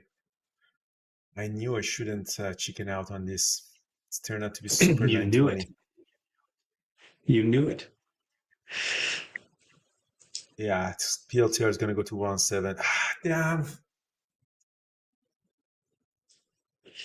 Well, a lot of stuff's breaking out. Apple's breaking out here.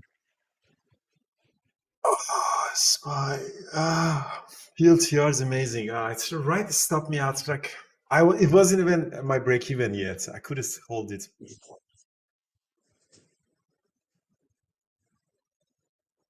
No, no FOMO. Exactly, Lacio. No FOMO. I'm not gonna get back in there. This is the time that you blow up everything. VLCN. Korean Volcon. What does this company do? Volcon. Never heard of that one. I Volcon. think they they bought a supersonic. They have a super distribution agreement for supersonic golf carts. If that makes any Supersonic. sense at all. What? It's just the name. It's just the name brand. I think. Like what? I don't think they actually go supersonic on the golf course. Encore, like from you can go from New York to London in like 2 hours. With your Yeah, golf cart. why not?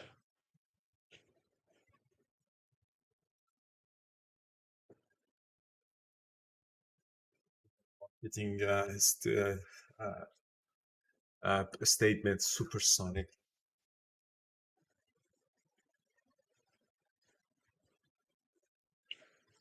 We might be getting back into aircraft that are supersonic. That'd be cool. The aircraft do what?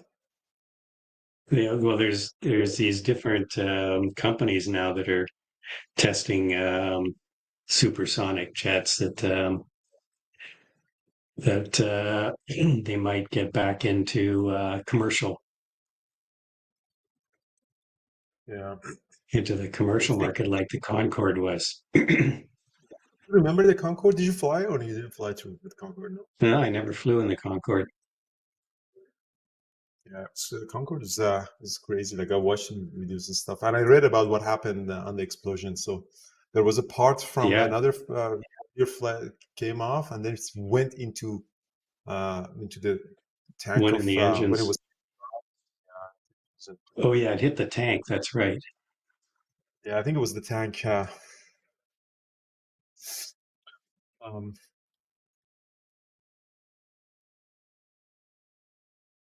Mike, you flew with Concorde?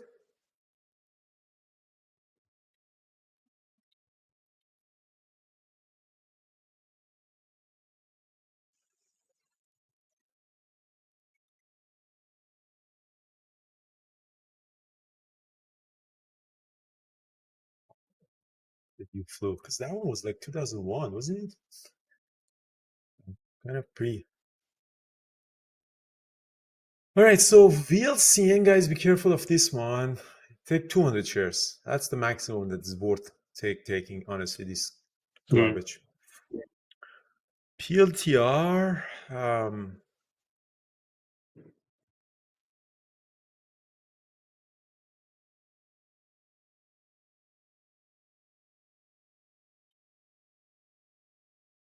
So Ford, the car companies must be rallying, huh? Yeah, Ford is now. Huh? Because when the tariffs came in, I think the car companies sold off. Like yesterday, I think Ford sold gap down Yeah. and came back up. The car companies and I think a lot of the home builders really took a hit too.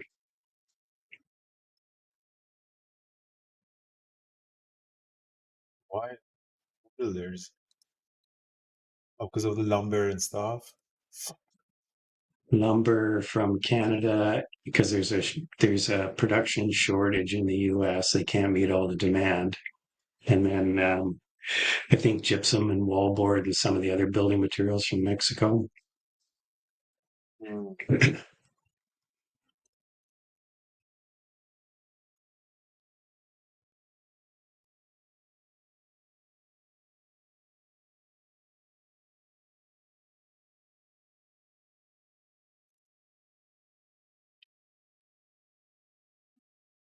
Spies trying to decide what to do. Same with the Qs. Spies right at hanging around yesterday's high. The Qs are kind of flattening out here. We're still above the VWAP. Nvidia is now pulling back.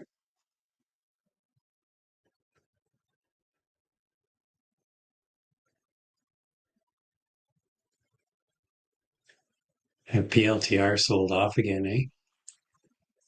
Yeah, it just almost went to It's coming. 106, 107, but yeah, it's Yeah, going to. I'm but glad. that 106, yeah, that 106.60, 106.50 level is clearly a seller there.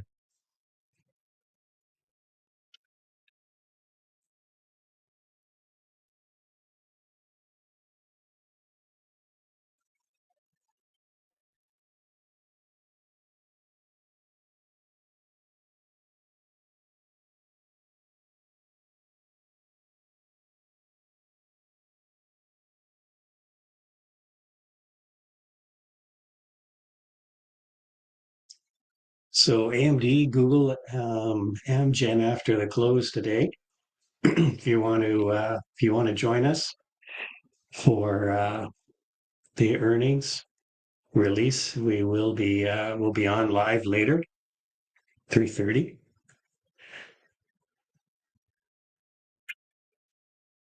Today, today earning, yes, 3:30, guys. Today earning.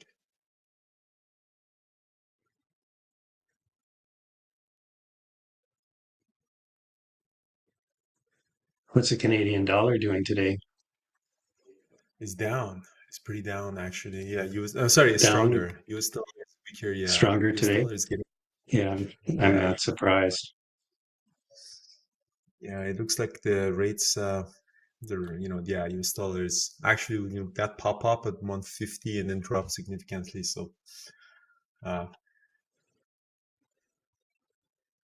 it's the Mexican, the pesos, but pesos probably same situation. I don't know if we have it Yeah. in here. Mexican peso is kind of a junk currency. USD/MXN. Is it MXN? Oh yeah, we have it. Yeah, see, same thing. US dollar Mexican is it's crazy pop up. This is very similar to Canadian dollar. USD peso.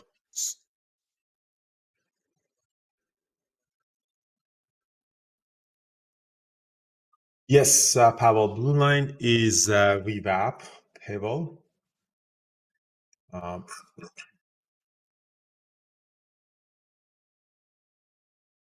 Ooh, here we go. long some SPX option again.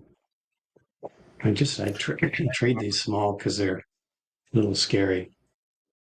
Thanks, Carlos. It's amazing that you actually show when I'm discussing things. Carlos is actually showing for YouTube people too. Thanks. That's awesome, actually. Thanks, Carlos. Big PLTR. pop up on the SPY there. I was waiting for that. Yeah, you got the SPX calls, huh? It's very nice. Yeah, the 60/10s. They expire. They're 0 DTE or 0 days to expiry, which because you can see this 1 2 minute bar went from under 24 to 27 in about a minute, but that can work against you too. So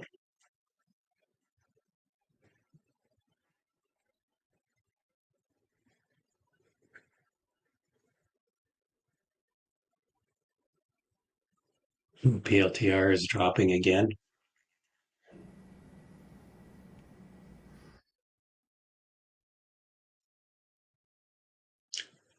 Zero days to engage till engaged.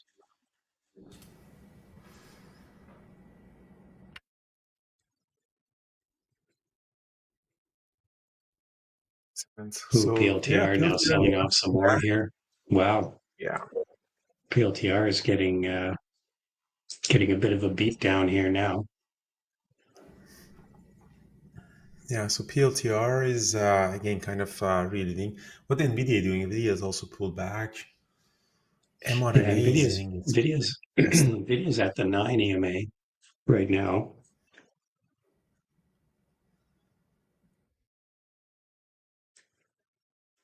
PayPal down. PayPal is down. PayPal had the earning, huh? Rigetti went red. Jesus. AMD had a very nice pop up at 10. I didn't trust Rigetti. My experience with it's been really jerky. Trades or price jumps all over.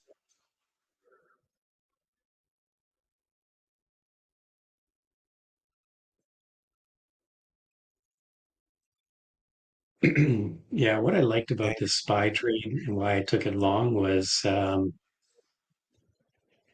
basically it was hanging right around yesterday's high.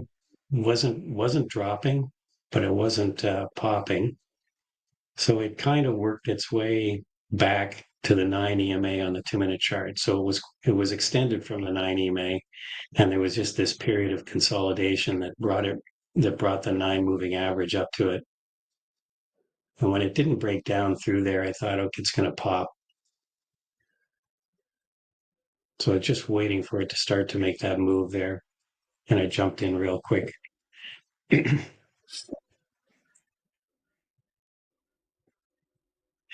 There's an order on PLTR at 104.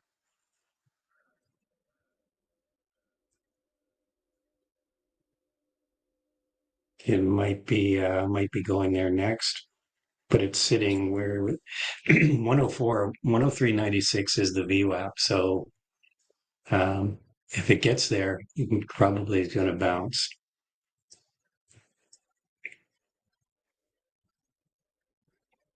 All right, so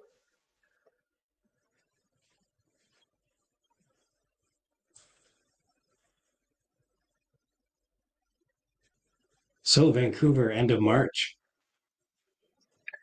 Vancouver, Who's end of coming? March. Yeah, that would be nice. Like we finalized our program. Soon we're gonna have the booklet out. So we have a lot of great presentation. The focus of the Vancouver meetup would be mostly on options trading and futures trading, mostly options trading. So we have a couple of sessions by Jared and Megan, our options traders, and Thor, about we have traders from a spot gamma trader, doing a workshop about finding the shortest squeeze. So I hope that so we're gonna send a booklet to everybody. So again, the focus of the team would be I present about trading based on 1 minute and 5 minute candlesticks. So we have a couple of psychology workshops as well. So really looking forward to um, have as many as you guys can come. I think it would be very, very interesting. Yeah, maybe I'll look at giving away a bunch of my option trading books. We'll maybe do a draw or something like that. Yeah, absolutely. That's very generous of you. Thank you.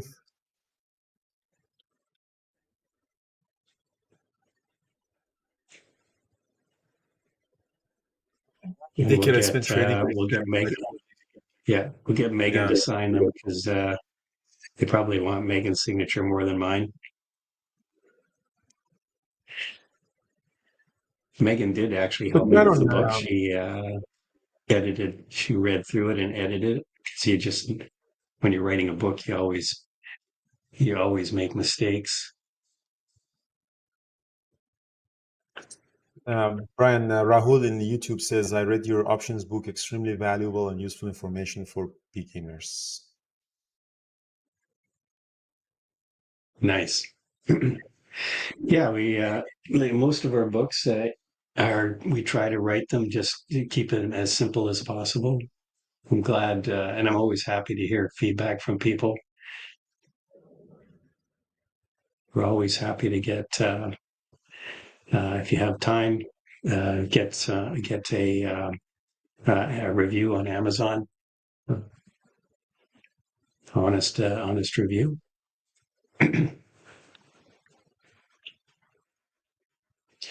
Wow, Apple's really strong today. It's breaking out here on a daily, or I guess today. It's a new high right now on Apple.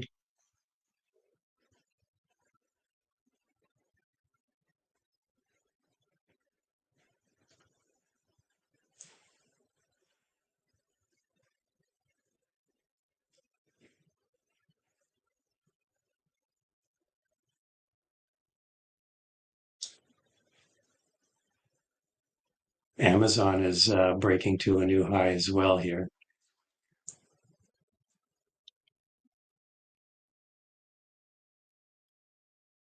And Microsoft looks like it wants to break out here, new high as well.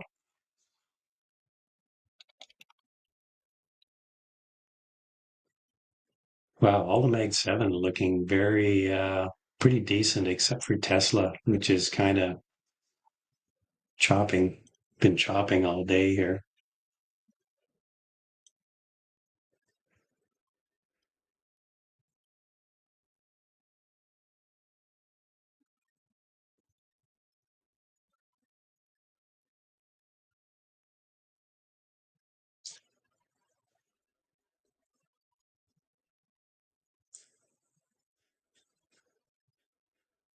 So yeah, this is my trade on PLTR. Just put it in the chat room for those of you who want to see.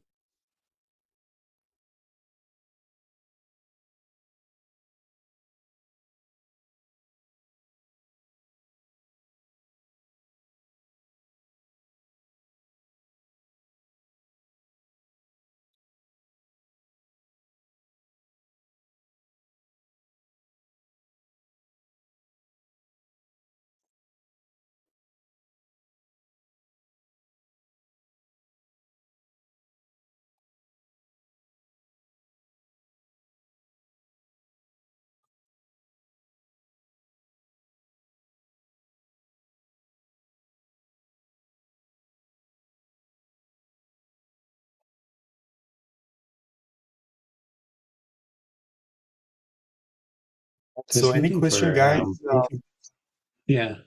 So Sam, I'm just looking for a trade here. There isn't, everything's kind of found a level here and we're not really going anywhere right now. So, yeah. There goes Tesla. Tesla dropped.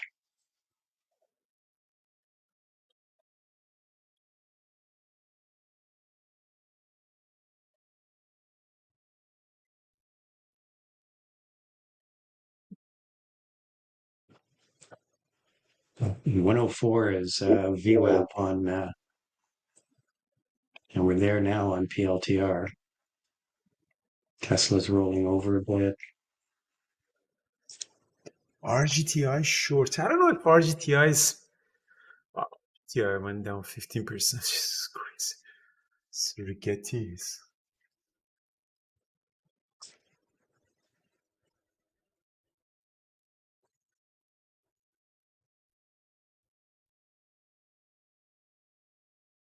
SPY and Qs are kind of rolling over a bit right now.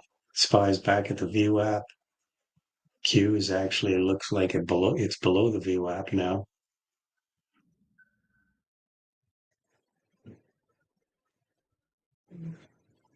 Vancouver is so beautiful, guys. Absolutely, absolutely amazing. Everything is super. It's one of the most gorgeous days that I've ever seen. All right, guys. Is Paris trading? Paris, do you want to jump into the chat room and YouTube?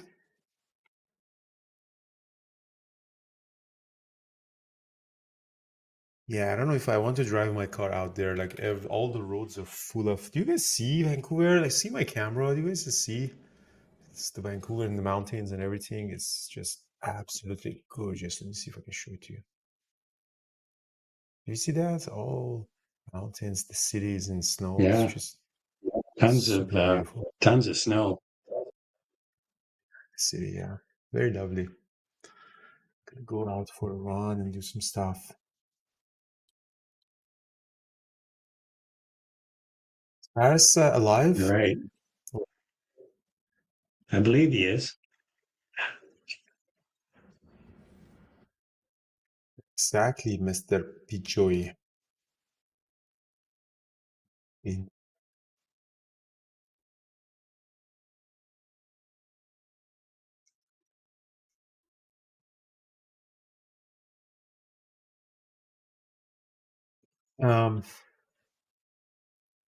Yeah, so let's see what do we have on YouTube, guys. Any question, guys?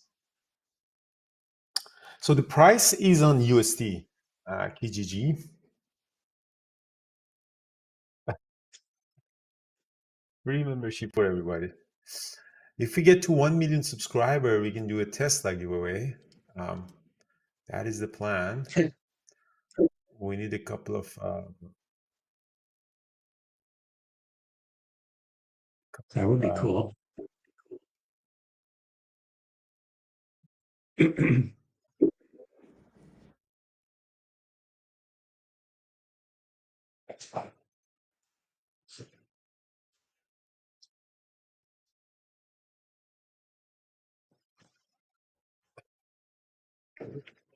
yeah, there is a movement in Canada right now, shop local. I don't know. I'm not really a big shopper, so Didn't they were going to put tariff on Tesla cars or something, weren't they? they did, and then they remove it. So, well, obviously Yeah. it's 30 days. So STG is asking, when Brian says there's a big order, what does it actually mean? Sell order or buy order? These are the orders, can be either one, either on the bid or on the ask. So we're looking at the direction of the price. So if the price, for example, goes up, you want to look at the big orders on the ask side. If the price is going down, you want to look at the price on the bid side. So it can be either, STG, both. Yeah, if you're looking at I don't know, Carlos can show a book map here. There's when I say there's big orders, like this means that there's a big order right here. Looks like around 391 on Tesla. And there's some medium-sized orders down here. So what we're looking for is the price potentially to gravitate to those orders. If we look at PLTR, maybe not a great example now, but you can see how it comes down, gravitates to this order. They fill all the orders, and then it goes back up. There's a new order here. They fill all these orders. Then this order is showing up. They fill these orders. And then this order shows up down here. They come back down. So sometimes it works, sometimes it doesn't. I mean, there's a lot of orders all to the upside here, but you can see PLTR is firmly in a downtrend right now.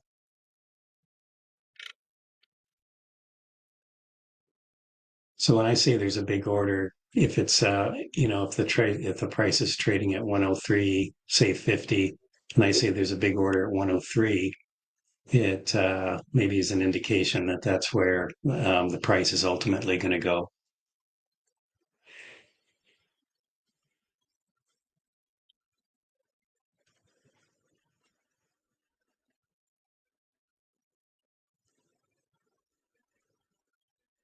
And sometimes you just can't tell because, like, for example, Tesla here is that there's an order here, there's a bunch of orders here, so it's kind of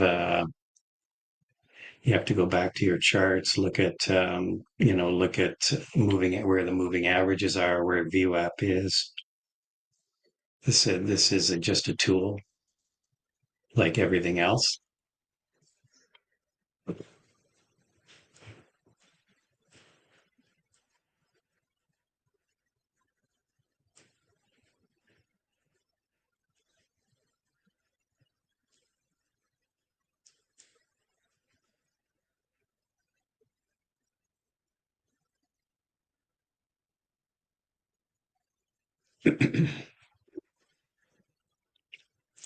So again, SPY just hanging around yesterday's high. Same with the Qs. We really haven't done anything. We haven't really made any significant movements one way or another. We did try to break out on the SPY back around 10:15. It's kind of a false breakout. All right, guys, I'm gonna take a quick break, guys. Abby's gonna come. I'll be back. I'm gonna do a recap today, and yeah, looking forward to see you guys. I'm just taking a quick break.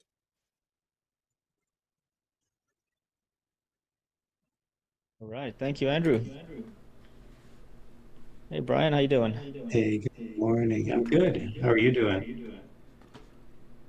Good, good, good. Another fun day in the markets. Yeah. What did you see anything interesting? I know you use a different strategy than we do, but did you see anything that kind of tickled your fancy, as they say? Yeah, I'm interested in the SPY as it went through 600, retesting 600 from the top side and looking to go long through to 602. I took one stop out trying to get into that. I'm in another now. That was a small stop, basically break even. And yeah, I'm just seeing strength at the moment in that. I'm just looking at SPX options, really, not trading anything else. So, Oh, okay. yeah, let's see. Lots of good moves otherwise. I think there were a lot of moves, but they were hard to catch. They just kind of popped up and went out of nowhere. We had the news and everything. But how about you? How was your day this morning? Or how's it so far?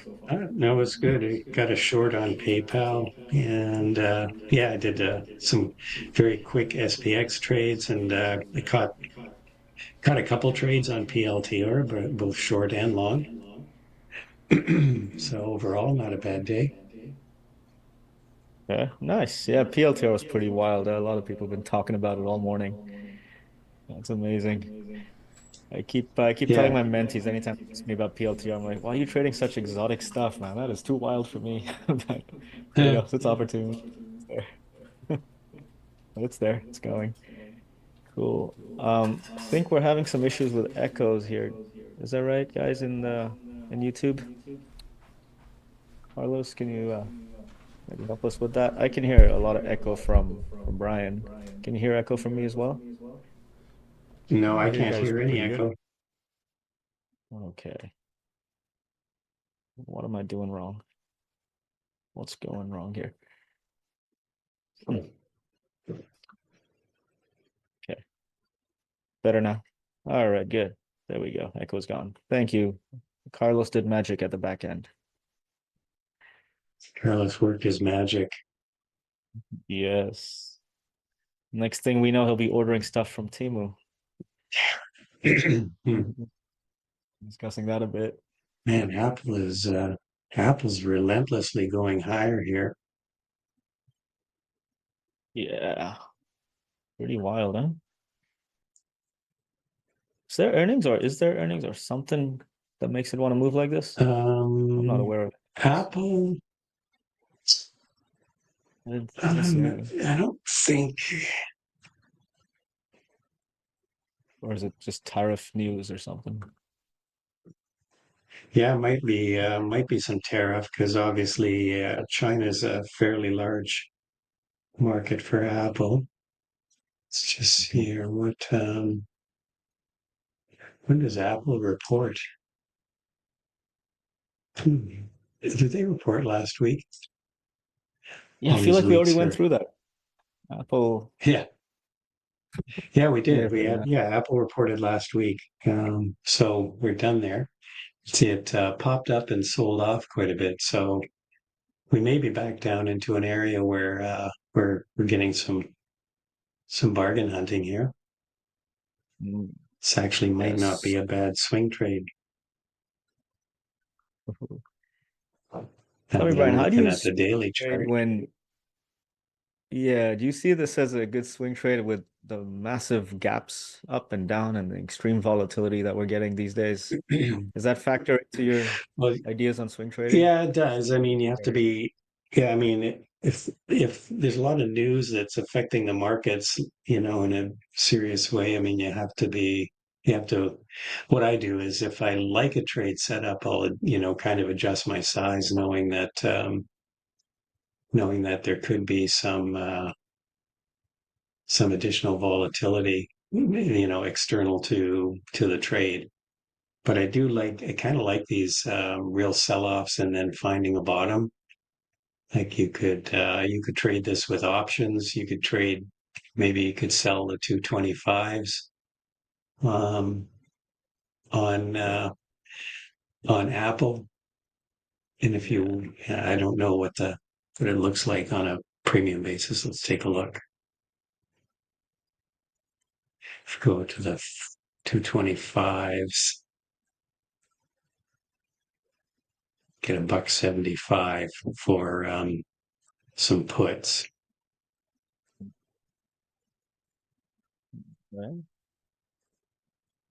So you could go with basically with shorting options might be a simpler way to go Yeah, do it than you going could. long because you already have the Yeah, gap. she could short. You like one way to play this would be to short the yeah, short the 225s, take in the premium. If you wanted to protect yourself, you could buy the 220s so that Yeah. so that you don't have unlimited downside risk. Mhm. So that would still Nice. take in about $1 for a $5 spread. Yeah. Nvidia is kind of rolling over here. Yeah. Interesting. Let's take a look at How's what Bookmap looks like here. a question here? JJMA, any difference or preference in trading SPY versus SPX with the range of SPY options are lower in prices, I believe. Yeah, actually, JJMA for me, it's quite a simple thing. The options on the SPX are much more expensive, so I take a smaller position size, so save on commissions. That's basically it. They both have zero DTE and all the other things, so I prefer the SPX options. So How do you just make do, life how, easy. like the SPX options are just so volatile. Like, Yeah. it seemed for me, it's just like you've gotta wait for a setup where you're really confident that you're going to get a move. Um, like I took that one, but I didn't stay in it long. I mean, got in it and I got out of it within a minute. But you're sticking with this, eh? Yeah, yeah, I'm very aware of the time frame because it is 0 DTE and it's volatile, time decay, all that stuff. So what I'm doing is Right. as I enter stop in place, but I move my stop in tighter fairly quickly. As soon as it goes in my favor just a little bit, I don't necessarily take partials, but I'll minimize the risk quickly. Right. And if it gets me, otherwise it's a blast when it goes in your favor. Yeah, no kidding. I mean, yeah, you can see the move that I got at 10:15. It was like a $3 move in a minute. Oh wow. Nice. So Yeah, you right at can 10. do stop. I've never used stops on these, but I guess it's certainly an option. Yeah. Yep, you can. So which SPX strike are you at? I'm at 6,020. Oh, you're in the Well, 620s. Okay. yeah, 20, which when I got in was just a little bit in the money. Right now it's just holding around about my entry price. Actually, the SPX chart here Right. is a bit delayed. Let me get you the SPY chart. Yeah. So basically I got in as it broke out, retest the breakout area and looking bullish from there. So getting in within these white candles, stop is tightly in there and looking to go. I've already tightened it up a little. The stop is just below the wick of this white candle, somewhere in this area, which is basically half the amount of risk that I intended for. And let's see, either it goes or it doesn't. That's all we can do. Yeah. Well, yeah, because So you probably, I'm guessing you probably took it on this breakout. We started to break out here. That's a sort of a safe bet for a good runner. yeah, I was more hesitant about breakouts. I'm looking more at retests, which waiting, a bit more patience on it. I took a retest position, retest of the breakout. And so far, Hmm. hasn't moved anywhere. It's gone up and down, chopping around my entry price for now. I've been in this for 10 minutes or so already, just holding. Yeah, yes, yeah. Lisa uses 60 minutes for setup. There you go. Okay. One SPX trade I did yesterday and into the close was, they start to, you get if the market's looking pretty stable, there's still some pretty significant premium, like 10 to 15 minutes before the close. So you can actually you can take a more risky trade, which is shorting them, and just in those last couple of minutes, the volatility really starts to decay, so you can short them and then cover them for the Mhm. close, because you can really Wow, watch the price decay. that's pretty cool. I never thought about that. Yeah, just capture the last bit of time decay, really. Nice. Yeah, that's a good idea. Exactly. Yeah. Yeah. I'm So gonna have that to stay worked. up. That worked yesterday. Nice. Cool, man. Yeah, I can't do late nights anymore. For me, that's a 1 a.m. trade, so no, it may Yeah. not Yeah. be. I know. I know. Yeah. What time is it? What time is it there right now? Now it is 7:48 p.m. So Okay. getting into the Still early. into early, but it's a weekday. And I gotta Yeah. get up early in the morning too. So yeah, but yeah, those volatility trades late in the day, they're a lot of fun. But I just can't stick around too late Yeah. for them. No. Cool. So it's tea time for me, and it's a glass of scotch for you. Time. Yeah, A I'm actually glass on of the wine. tequila. Tonight's tequila. There you Tequila go. time. Yeah, you're on the tea and coffee. Yeah. Yeah. Yeah. Here's an interesting one, guys, on YouTube. I was talking with my mentees about this trade on Tesla. Tesla was a disaster, still is a disaster. But when it broke out through the level, it put in this massive long tail hammer at 10 a.m. on the 5 minute chart. The entry on that is a new 5 minute low. A couple of my mentees took that entry. and the target's way down there around the low of day first, and then around the 330, 381 area. And really difficult to hold on to this as it messes around with you, but that's the setup. And then the idea is put your stop in, put your targets in, and don't watch it, because you watch this, you're going to struggle with trade management. But the setup was near perfect, and it worked, and it is still working. It's still going. So there's a little bit on now, at least the styles that I use for trading, looking at specific candlestick setups at zones. This is a fun one. Other than that, I don't know how you would trade Tesla, but just looking at it, it's just wicks everywhere. Very hard. Yeah.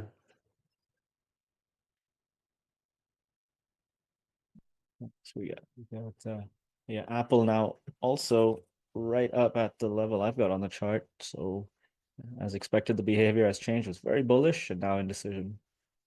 Let's see what happens next, huh?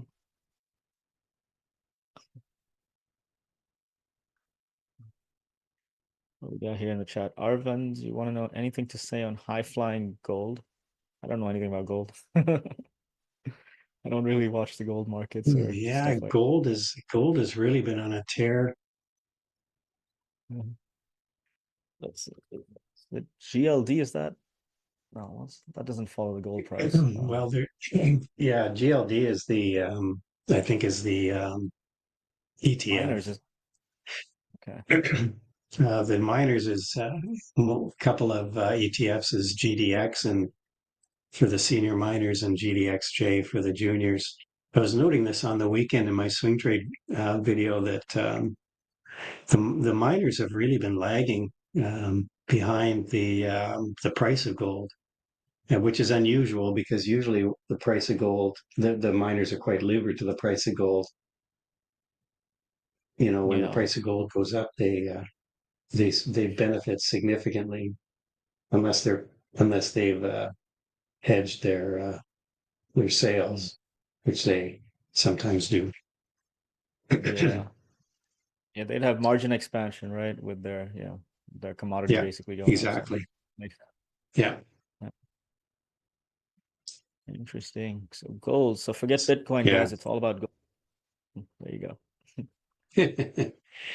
See, here's another example of Carlos. You want to put up this book map chart here. You can see here, we came down, we didn't quite get to this, is very close to the VWAP right here. When I was showing this earlier, you could see all these orders sitting up here. So now you can see what's happening. We're starting to move back up through these orders. These orders have been sitting here for a while. This 107 order has still been here forever. So you can see how we didn't quite get down to below the VWAP, which was right around here. But you can see how the price started to move back up and fill these orders, these larger institutional orders.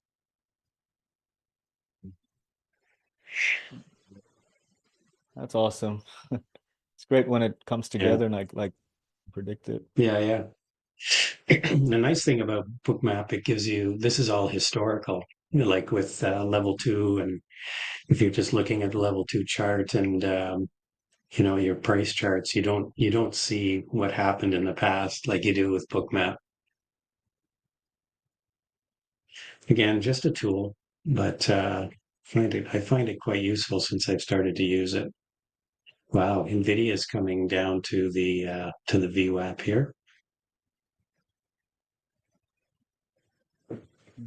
Yeah, there it is. Yeah. I love how it rejected precisely at the level I've got on the chart and then pushing right down Yeah. through. Pretty amazing. Nice. Apple is very, very similar. Right to the level and down again. You have Meta doing the same thing, right to the level and down again. Amazon Same as with well. Amazon, I think. Yeah, I was just said same as Amazon. It's all there. Pretty cool. Pretty good stuff here. Let's see, what do we got here in the chat? Phoebe, what trading platform in the UAE? I use DOS Trader. No difference being in the UAE or in the US. I was in the US when I started day trading. I brought my computer to Dubai when I moved here, and it still works.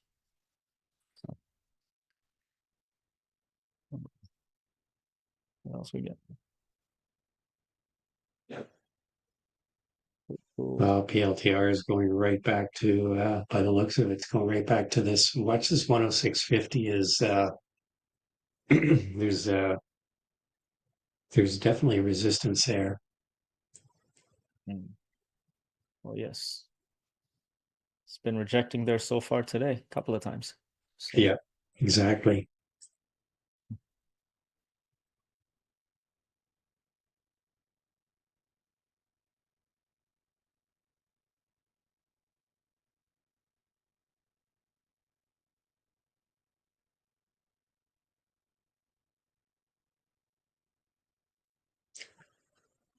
Got Matthew here in YouTube. What made me move to Dubai? Oh, I'm basically from Dubai. Grew up here, still got plenty of family here. I just spent about 20 years in North America.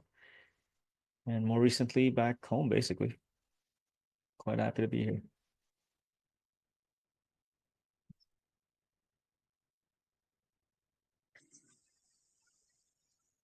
Like, you want to know about what tool I'm using in DOS to put on the chart? Yeah, I guess a lot of people have been asking that lately. So I go with the Fibonacci line on DOS, and I reconfigured it. If you look at the configurations I've got on this Fibonacci tool, I have not got the Fibonacci retracement percentages, right? I've changed them, so it just gives me equidistant lines. And now it's no longer a Fibonacci tool, it is just a measured move tool. You can see measured moves today on PLTR. I use it on the 8 a.m. candle on the 5-minute chart, just measure the high and low of that candle and just put lines at the same measures. And today, PLTR looks like it respected that pretty nicely. So that's how I do it.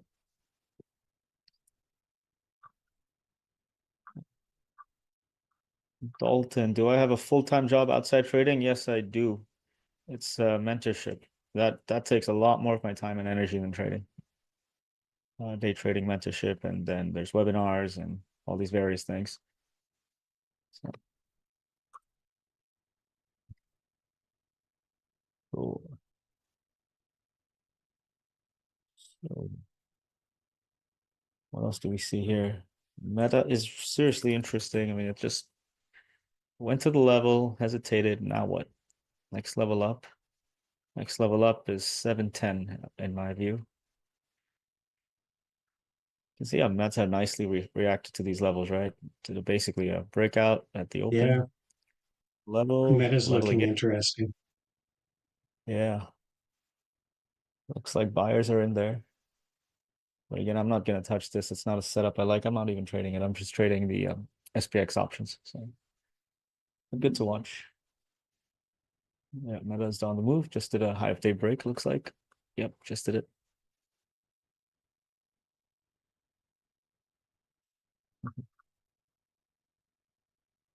Car, you like the sweatshirt? I got it on Temu. Don't tell Carlos. He'll be upset.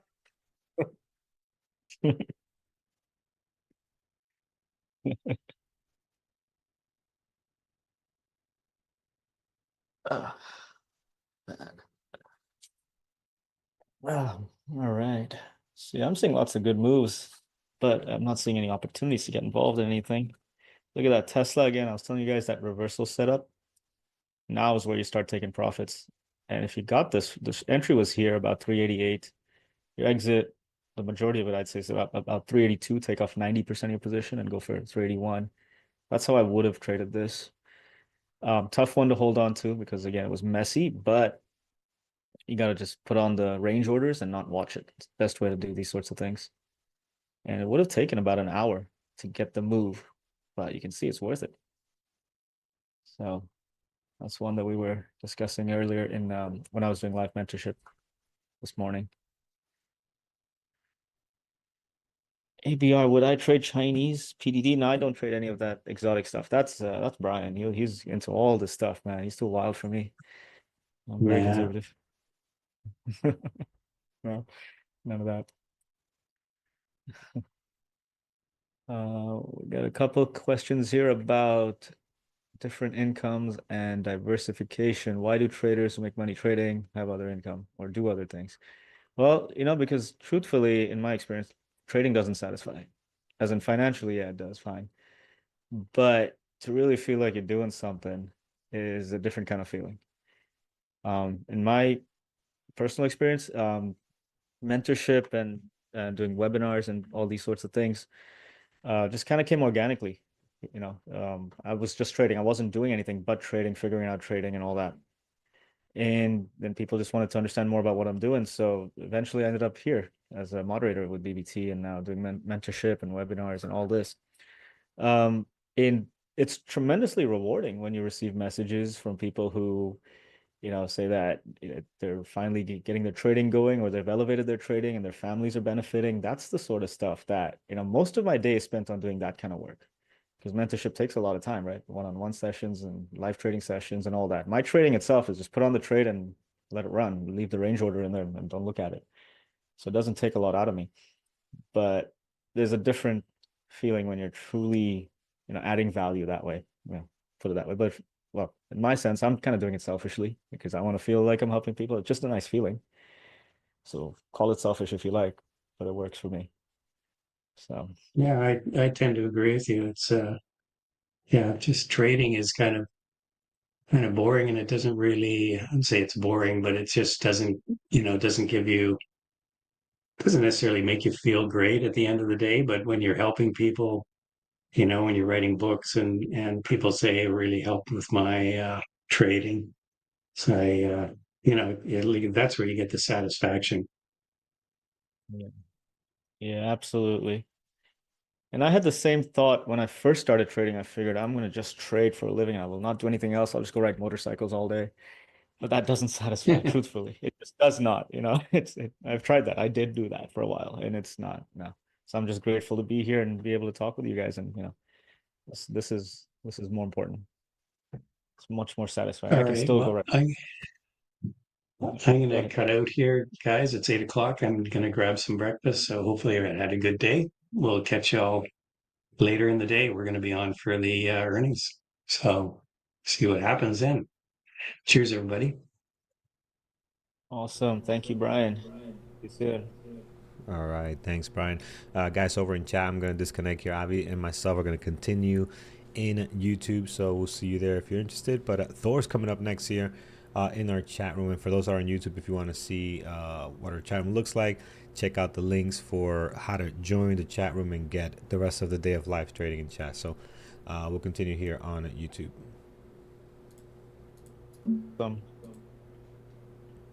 Yeah, guys, gotta say, best thing I ever did was join BBT.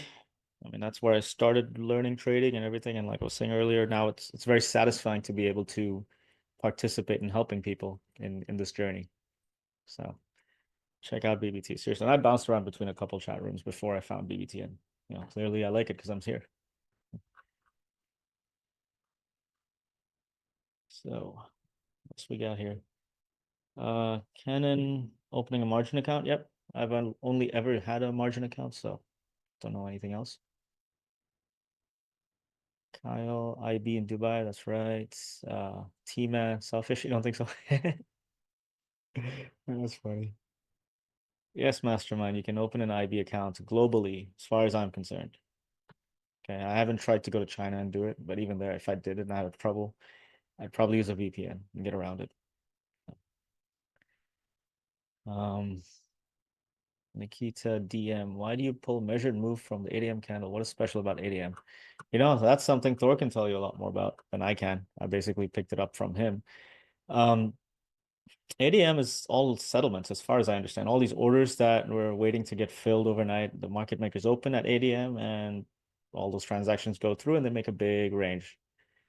And you can mark the highs and lows of that candle, measure it, and off you go. And turns out most things respect it, even the SPY, not just tickers. I'm actually really thoroughly impressed with how it's been working. So that's it. That's why.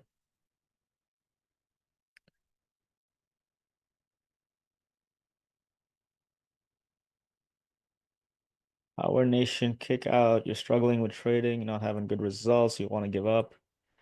All right. Well, first suggestion is don't trade live. Go into the simulator. Second suggestion, join a community or mentorship and really get people to look at what you're doing, people with experience.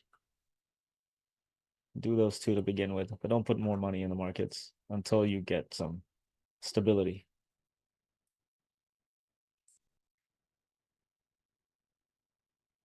Yeah, thanks, GProf. GProf's one of my mentees here.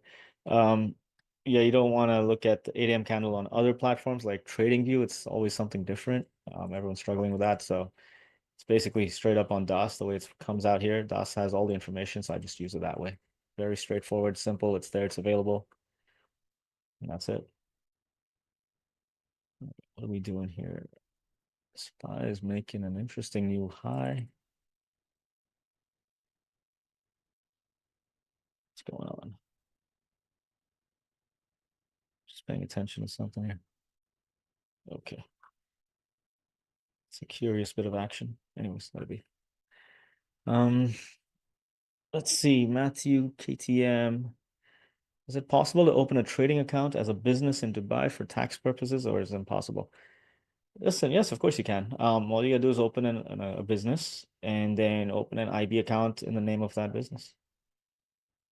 No, figure out whatever licensing you need, just like in any jurisdiction, any state or country. If you need certain licensing, or you gotta declare to the government what activities you intend to do with that business. I mean, I'm no advisor on this stuff, but there's plenty of people who do that all the time.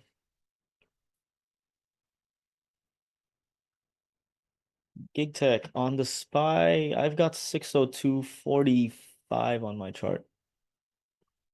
It's not too far from there. But we'll see.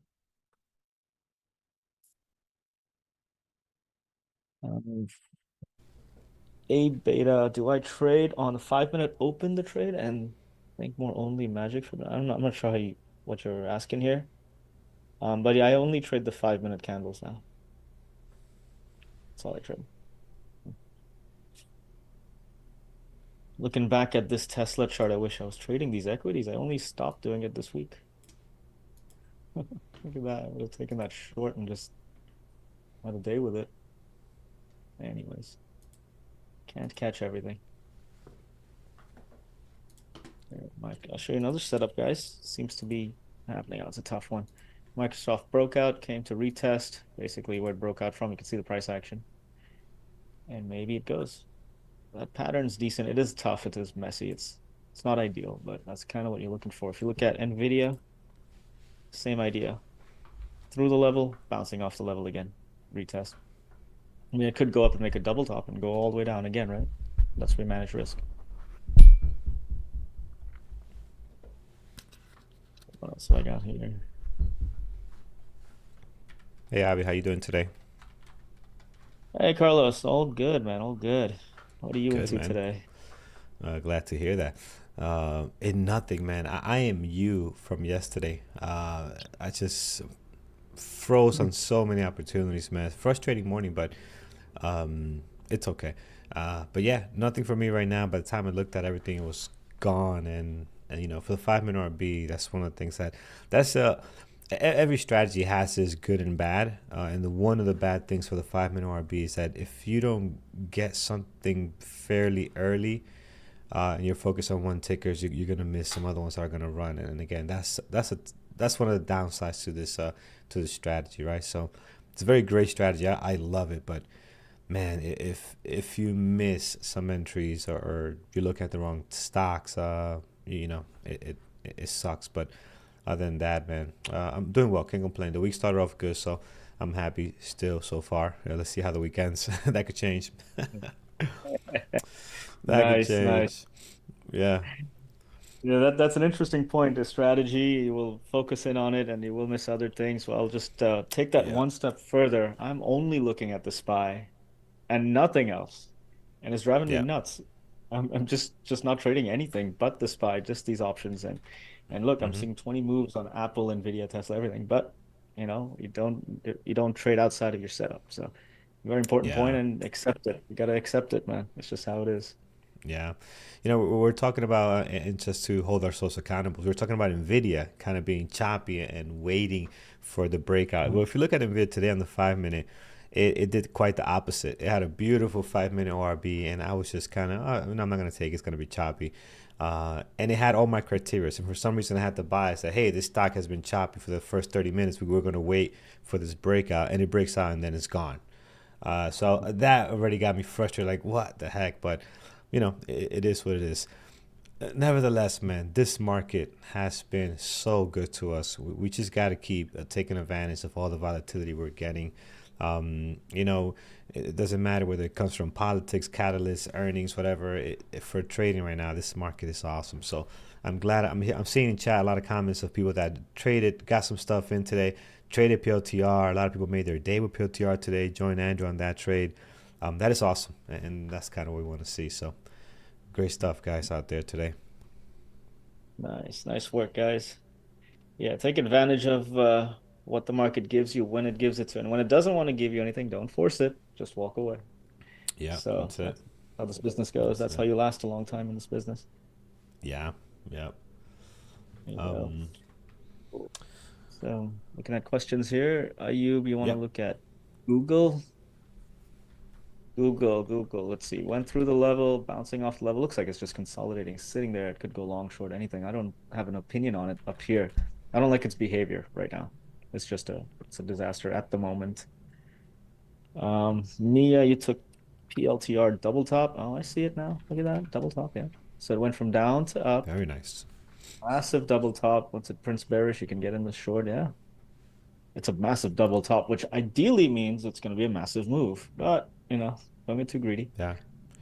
Looks like it wants to get to VWAP, right? It looks like it's pushing to get to VWAP. Last time it was there, it did below it. So that's maybe this time we'll do the same. But that's a good sign. It's a good short there. So good stuff. Are you still in it? Are you still in the trade? What was that? Mia, yeah, in that. So yeah, that's good. What is a bit? How was your day? What you trade? I took a small position on SPY earlier, and I was out pretty much at break even, a little past break even. And that's it so far. Just gonna wait and see. Wait for the bigger ones. They always happen later for me. All right, nice. Mia still in it. That's good. Good job. Let's see if it can give you a little more there. Good work. We got Alpha. Why am I not trading breakouts on the SPY? I've traded breakouts plenty over the years. Actually, that was my primary strategy in the first 2 years that I was trading. I'm getting a better win rates and a better RVR with retests of the breakouts. And they don't always happen. So when you get a breakout, I'd say about 70% of the time a retest will happen. And I try to target those retests. And in that case, I'm not trading momentum either. I'm just getting the retest of the breakout level. Let's hold it for the next level. So these trades are a lot longer, a lot slower, a lot bigger. I've kind of just evolved my trading style into that, just for the various reasons that, I don't want to get caught in fake breakouts, a lot of 2-hour kind of trades. I'd prefer the 5-hour and bigger kind of trades. So I've just evolved it over the years. Can't do everything at once. You get confused, one thing at a time.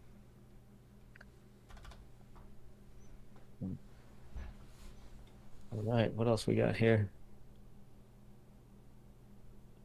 Murtaza, when do you take the trade? When or where? Just when. Well, I could give you a time if you talk about when. If you want to know where, that's a matter of price.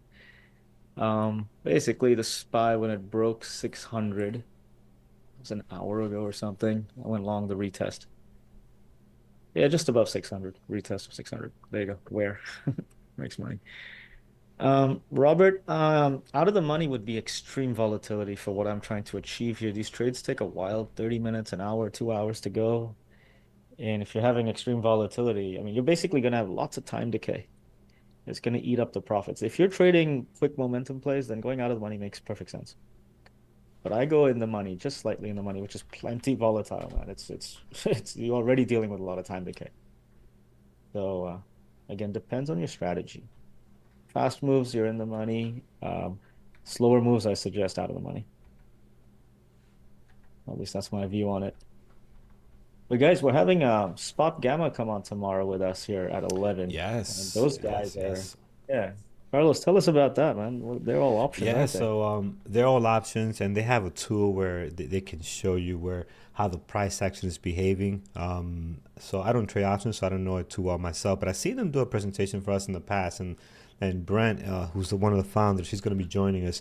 And the great thing about it is he'll be able to answer questions. He'll show us how the tool works, and we can, we can pull up some tickets that you guys like, maybe on some options opportunity, and he can pull it up in his tool and kind of give us his feedback. So I'm looking forward to it, because I think eventually options is something that I want to do more of. I do very little right now. I think I mentioned to you, I do like 1 or 2 contracts at best, depending on what the risk is. I take very small risk, but even taking very small risk, I'm always surprised on how much the reward can be on some of these trades. So if you really get the hang of this option stuff, the return can be pretty nice. Obviously, there's always risk to everything, but I just feel like, when you get it right, you're risking very little depending on how you set up your trade. I mean, you know more than this than I do, because you do it all the time. But yeah, learning more about options is something else I want to add on to my trading, especially a trade like me. I do the 5-minute RB. I'm very good at it. I'm not good at everything else after that. So after the 5-minute RB, there could possibly be some opportunities with options to, still trade within this time, right? I got very good at not trading after a certain time frame, because I know my charts, my information show me, my data show me, hey, dude, between this time and this time, you keep losing money and giving the money back that you made, right? So, or making what you had in the morning worse. So it was not good. So I just stopped trading during that time. But options could be a whole nother a level that I can add there. So yeah, looking forward to it. So Brent from Spot Gamma is going to come on tomorrow with us. He's going to hang out with us for the whole hour. So it should be a lot of fun. If you use Spot Gamma, anybody use Spot Gamma in the chat, or anybody tried it? I'd love to see if anybody has any, more experience on that. Come by tomorrow. If you have any questions, it'll be great. So I'm looking forward to it. Yeah, this is interesting. I've never looked at their stuff, but I'm curious. I read a bit about it. And Yeah. yeah, they work on how you can plan the move of the underlying based on the options market. And they've got tools for that. Yeah. So Yeah. really bringing in something tremendously powerful. So we'll have a good chat tomorrow. And Yeah. yeah, And like Carlos was saying, options are great for a tool to add on once you want to expand your trading and move forward with it. Very, very good. Yeah. And once you get a little more sophisticated as a trader too, right? Andrew was talking about this earlier today. You know how he has changed as a trader. He's a lot more sophisticated now than he was a few years ago. Maybe it was in this morning or in a different meeting that we had. And same thing with you, right? As you're starting out, you get to a certain level of experience. You want to add more to what you're doing. This could be a great tool. And I think I also saw in the comments on the website when I was on there, it can help you actually see, even if you're trading equities, where the price might be heading to. So, what the options chain is doing and how it can help you to make better decisions. So again, it's looking forward to it. Should be a lot of fun. Over in chat, you're asking us, Mr. C, can we check SoFi? I haven't looked at SoFi in quite some time. Very, very choppy 5-minute ORB. Actually, this is a great example. I'm going to take a picture of this, because I'm going to take a screenshot of this. This is a good example for my onboarding and also my P Capital Bootcamp. If you look at this 5-minute RB, it's stuck. Like, it did the 5-minute range, and until now, it's 11 a.m. It's been stuck in this range. So it looks like we're trying to get a breakout now, right? We're breaking above that high. Let's see if we can pull it off, but it's been very, very stuck in here. So very interesting chart. Not much I can say about it as far as where it's going to go next. How about you, Ab? What do you see on it at the moment? It's hurting my eyes. Yeah, it's a barcode. It's a barcode. Yeah, it's a barcode. It's Which got teeth is on not both bad. It's not bad. It just requires patience to see, okay, what's happening next, and you have to get some good confirmation that this is actually going to break it out. And look at there, the rejection again at that high of the day. It did pop over it, but another rejection. So again, just be careful with this one. We'd love to see this one could break out, but I wouldn't trust that. We need some good conviction on this one. Up or down? Yeah, it doesn't want to go anywhere. It's indecisive, and it's got wicks on both sides, overlapping candles. Everything here is telling you, don't touch me. So I'll look at other stuff until Yeah. it decides where it wants to go. Yeah. Yep, So, absolutely. Let's see. We got Mastermind. How much commission per trade in IB? Commissions are per share or per contract, not per trade, unless they have a structure like that. I don't know about. Let's see. Carlos, I think there's one here for you. Ingenious Yeah. Pathways wants to know about RGTI or reversal. Oh, okay. Mr. Entry, the 5-minute hammer, target VWAP. Well, again, RGTI is more a Carlos kind of thing. So Yeah, let's it's more see. the momentum stuff here. Reversal, I don't like where it's at right now, and here's why. Let me bring my chart over so you can see it. Let's do this one right here. So what I don't like about it at the moment for me, and I'm not a big reversal trader, but I don't like trading stocks that are stuck in the middle, right? If I'm thinking of reversal, I'm thinking, double bottom, right? To go long, I want a good entry. The loss of the low of the day will be my stop. And then here, I want a good entry close to the VWAP. My stop loss would be, the breakout of the VWAP, slightly above that.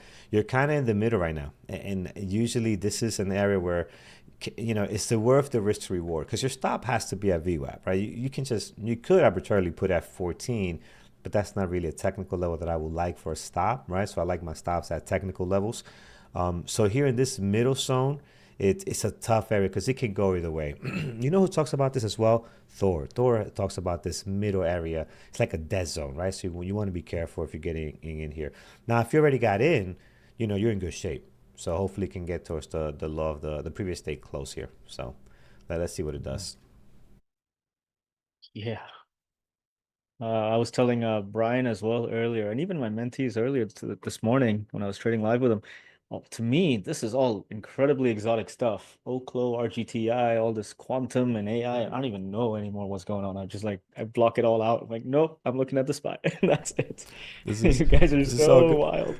This is all good stuff, man. You got to get on these high flying and tickers. But yeah, Oklo's another one that's been pretty active. RG. And what's the other one that Andrew was showing where it says the Widowmaker, VLCN? What is up to now? Yeah, this stuff is so dangerous, man. Um, Halted a couple of times at the beginning of the day. Newer traders, just be aware. This catches a lot of new traders because again, it's a lower price. Usually, new traders, have a smaller account, so it's attractive. Again, I've been there. It's attractive to be able to take, 1,000 shares of something. It goes up $1, you make $1,000. Goes up 2, you make 2,000, and this thing is going from 6 to 9. So your mind automatically does the math. Oh, wait a minute, I could make this much by only putting down this much, and it's all gravy. But when it goes the wrong way, usually your account cannot handle that loss, and that's where new traders get into trouble, or even experienced traders that don't have the great risk management. So you just got to be careful. So, but yeah, this is one of those high flying exotic stuff that you don't like here. Don't like to Yeah. see. Yep. I Yep. do have actually a good chunk of experience with low floats and the crypto markets, so I've definitely gotten myself into the water with sharks for a number of years. And trading low floats, yeah, I used to do that for a little while, looking at the volume and exactly as you said, Carlos, your mind automatically calculates, just get 1,000 shares at $5 a share, it goes up to 9 or 10, you doubled your Yeah. money and you're good for a year. It doesn't exactly happen that way. I did it successfully for a little while, but it was too scary.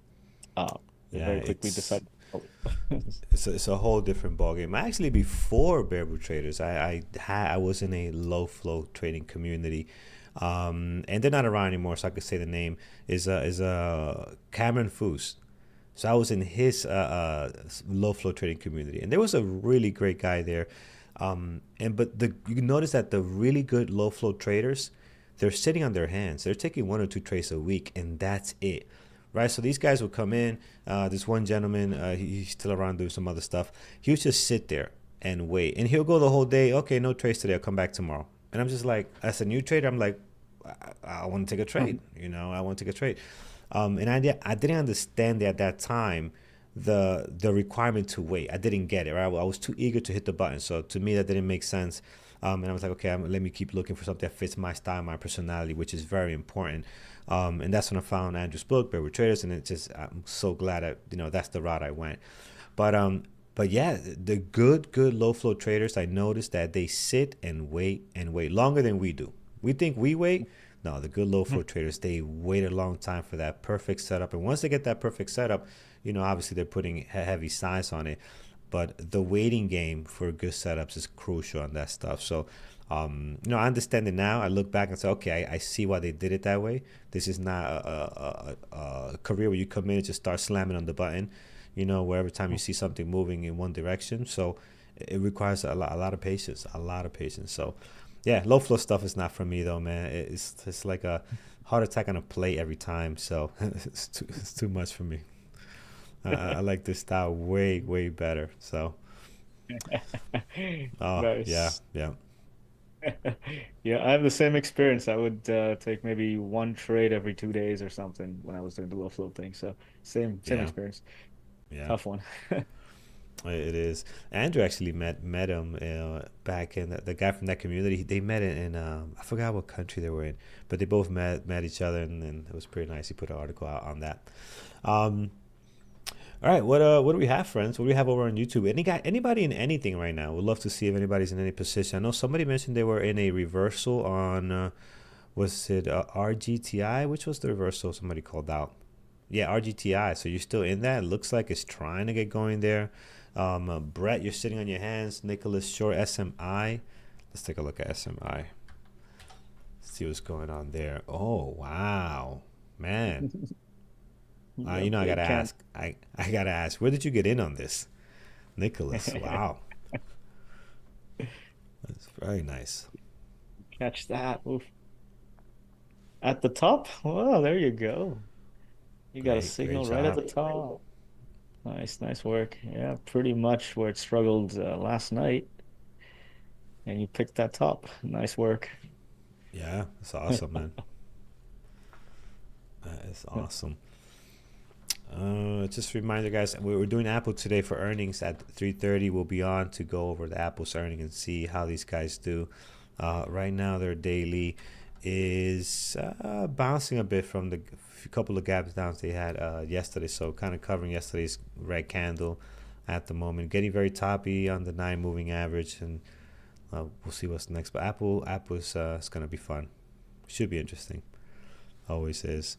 But I think a lot of it's going to be on the outlook too. Like, what is Apple working on now? I know they mentioned a little bit about AI, but what are you guys doing? Like, what's next? We had the Vision Pro. That was exciting for a little bit, then it's just died down. I feel like Apple is just quiet, man. We don't hear anything about Apple and what they're working on, what they're doing. It just seems weird, right? Since we're in this AI mania, right? They're just quiet. So I don't know, or maybe it's just the way I feel. I'm not sure. What do you guys think? Yeah, it would make sense. Apple should be attempting to be part of the game at least. Yeah. Yeah. Interesting. I don't know why I thought Apple's earnings was last week when we had a big Oh, gap no, and no, stuff. my mistake. Sorry, it's Google. No, my mistake. It's Google today. Okay, there we go. It's Google today. Nice. Still doesn't change my opinion about Apple. Look at that. They're so quiet. I didn't even know they reported last week. I forgot they reported last week. That's how quiet they've been. It's just nothing comes out of these guys, man. No, Google, on the other hand, they're going to crush. These guys are going to crush it. They're Gemini. People keep trying to sue them. Their Gemini is doing pretty well. They're all AI. They're spending tons of money on that thing. So we know what's going on with Google. They should have an amazing report after hours today. And then we got avocados. Can't forget about the avocados today as well. That's going to be fun. Chipotle is reporting. And then we have AMD as well. If I look at AMD. A lot of action. Yeah, it should be good, man. AMD, I don't know what to think about AMD. Everything is red. It's like every 5 candles is green, then you got red. Green, red. I mean, it's just been bad, right? It's just been pretty bad here on AMD. Oh man. Well, pushing up now. Most things are pushing up for now. But yeah. Amazon is the most interesting break high update just happening right now. If you guys like such things. Amazon, man. See what All-time happens there. highs. New all-time high today. There we go. This stock. There we- This stock is amazing. How do you So, compete with you these gotta get onto guys? Tamo. Carlos, buy it. I'm gonna find something. I'm gonna place my first order and see how it goes. Where do you So think I yeah, got this shirt? This blue shirt. stop. Come on, stop. You didn't get that from there. Come on. What's Temu's ticker? What's their parent company? They have a parent company, right? I think they're direct. No, they're not direct. Is it Alibaba, man? is it something has to do with Alibaba? Are they connected with Alibaba? I'm gonna look it up right now. You know what? I bet they're connected with Google or Facebook or something because their ads are just nuts, nuts. So they're getting free something all about ads. Man. It's nuts. all their profits, either all their profits, all their revenues going to ads, profits, and everything. I don't think they're paying their employees because the ads on X for Temu are insane. They're like every third ad is this company trying to sell me a drill that's like $5.99, and I'm like, what? It's just insane how much. Okay, so they're a competitor of Alibaba. It's PDD. Okay, there it is. It's PDD. There you- Oh, did not know that, but yes, so they're a competitor of Alibaba, as you can see here. Speaking of Chinese company, this DeepSeek still continues to get investigated, right? So still looking into these guys because they put themselves in the spotlight, right? So when you do that, people are going to start looking into it, start digging into what's going on there. I just don't see how they're going to be a big player, maybe in China, but not in the U.S. I mean, we don't let TikTok take hold of the stuff here. They're getting pushed back. So now imagine a Chinese AI company like DeepSeek trying to do something with the U.S. consumer. It's not going to work. They're going to block that so fast. It's not even funny. So if anything, TikTok is a great example of that. But yeah, it should be interesting. Yeah, we got a question here. John Tintisford. Sorry, I can't pronounce that right. I sent you a link right here. You're asking about mentorship. So all the details are within that link. Let me know if you have any questions on that. Mint Mobile ads over on YouTube. So really, Joe, yeah, Mint Mobile is all over the place as well. Let's head down the list here. What else we have? Mix Hale Antonio. Just read Amazon is calling all their workers back into the office. That's the movement. You know, the party's over. The hanging out at home and not coming into the office. The party's over. And you know what? And it does. It sucks for the worker, right? Especially if you made plans to work from home and move out to a certain area because you don't have to commute anymore. But it does. You know, it kills businesses, right? Having people work from home because a lot that goes into spending when you have people actually commuting, right? Obviously, you got gas, you got some people buy lunch. Like I remember going back to the city compared to when I was commuting in New York, it's not the same. These businesses, some of them closed down. They couldn't support themselves through the pandemic, and even after pandemic, they just couldn't survive. But the afternoon vibe is not the same. The happy hours are not the same in the city like they were a few years ago when I was going there. So like we're just talking about 10 years ago. It's not the same. Yeah. It's definitely changed, man. It's still a lively city, still great, but I don't know. It's very, very, very different. Very different than what it used to be. So Yeah, it affects the whole economy, man, all the way yeah, around. It's yeah. the world now. And let's see which direction we end up going in. But uh, very interesting. Everyone got hit. Yeah. Well, we got a question here from Yama about Tesla reversal. Oh, I don't see a reversal in it. I would have taken that short earlier if I was trading Tesla today and taken it off near the low of day, or the majority of it off. Now it looks like it's just choppy and it's really hard to get into. Where would you put your stop? What is the setup that's telling you it's ready to go? You got new buyers in the market. There's nothing in it right now. It's just a Yeah. mess. So be careful with that. You heard about this? It's funny how people track all kinds of things. I saw an article on Bloomberg or Apple News, where they spotted Elon's jet going to, I guess, the Boeing factory, and also the Boeing CEO's jet parked next to each other. So they're in some kind of talks. I think this was over the weekend or something, or maybe a couple of days ago. But it's funny how people, they spot these things and they report it like, hey, this could be something coming here. So we'll see. Is he there on SpaceX business, or is he there as a Dodge representative for the government? We don't know. Elon has so many hats. You don't know what he's showing up for. It's like, okay, you're here as a Tesla CEO, SpaceX representative, Dodge. Like, please represent yourself correctly on what you're here for. He's just taking over the world by himself, man. That guy. It's just, it's all about the people he's putting around himself, like in any company too, like SpaceX. By the way, let's look up SpaceX. Do they have what's their thing? Space. We traded Yeah, this. we have in the No, past. this is Virgin Galactic, I think. No, it's not SPC. that one. It's the other one. But yeah, they're not great. We've traded What happened to Virgin Galactic, by the way? We haven't heard from those guys in No idea. ages. The space race has been kind of halted. So yeah, we traded SPCE. There's another space venture ticker.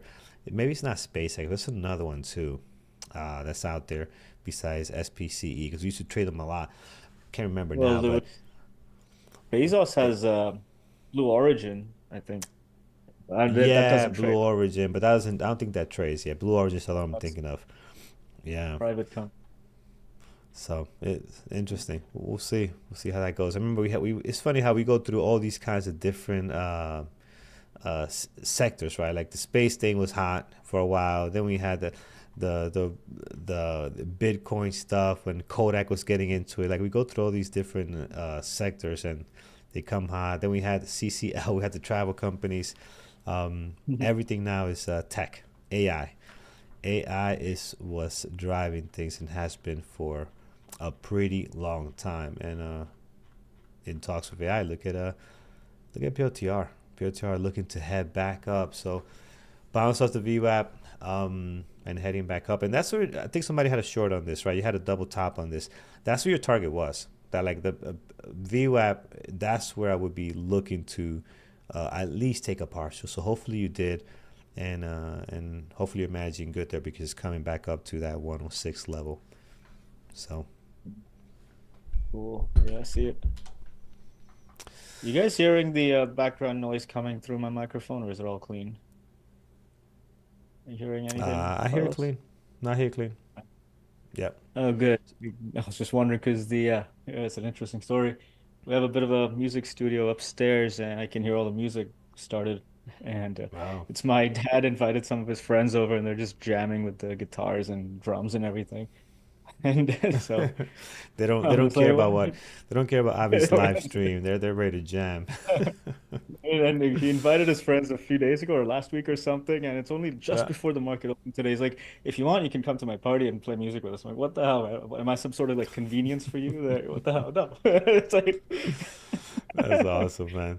hear them starting up Hey, now. Like, what? parents can do whatever they want. They get a free pass. Like, yeah, go ahead to the party. Clearly, they That don't is want me awesome. there. They just want some music out of me. Yeah, yeah. I need to listen.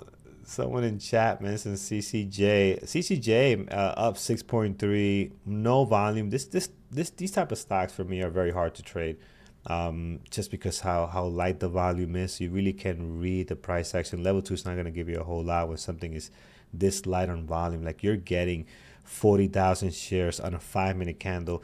If you look at the one, it's going to be even much less than that. So it's hard to read price action like that. So you got to have a strategy that can work for a ticker like this, which there are. There are many strategies that can work for something like this, for slower moving stocks. And it's been just cranking away here, hugged on to the 9 moving average and just been on its way up 6.3. So getting in here now, I don't know. It depends. It depends. You got to have a strategy. I don't have one for this. especially if it's ran up so much right now. I'll be See, looking for a reversal. right now, real quick, I'm seeing an opportunity on Apple that just Oh yeah. broke high of day just a few minutes ago or a minute ago. Oh, very nice. And very clean pattern, perfect kind of ABCD or consolidation and go, find new buyers and go, Hmm. whatever you want to call it. And yeah, pushing right through, you have yesterday's low as a target that I would have, which is basically using the measured moves, you end up in the same place. Yep, So that's yep. still a long way out, 233.50. But there you go. Fun. But yeah, CCJ, that was interesting. I had that in my long-term portfolio for a while, 5 years ago. It performed really well, and then that was the end of that. Something happened. I can't remember. They were diversifying their business or something, and I was like, that's enough. Big uranium ticker. But yeah, you can't day trade that. Well, I struggle to day trade those things. Wait, Mark, question about dividing up into thirds. These lines are, yeah, we can do it in fours. I just have to drag it far across the screen. I need like another 1 foot of screen space. And the screen is big enough. So you can do it just 2 lines if you like. Whatever's convenient for you. I What did happened to not it? know this. What do I you- did not know this. This is cool. This is really cool. I'm gonna show you this. This is so cool. So I'm down $7,000 on Tesla, right here.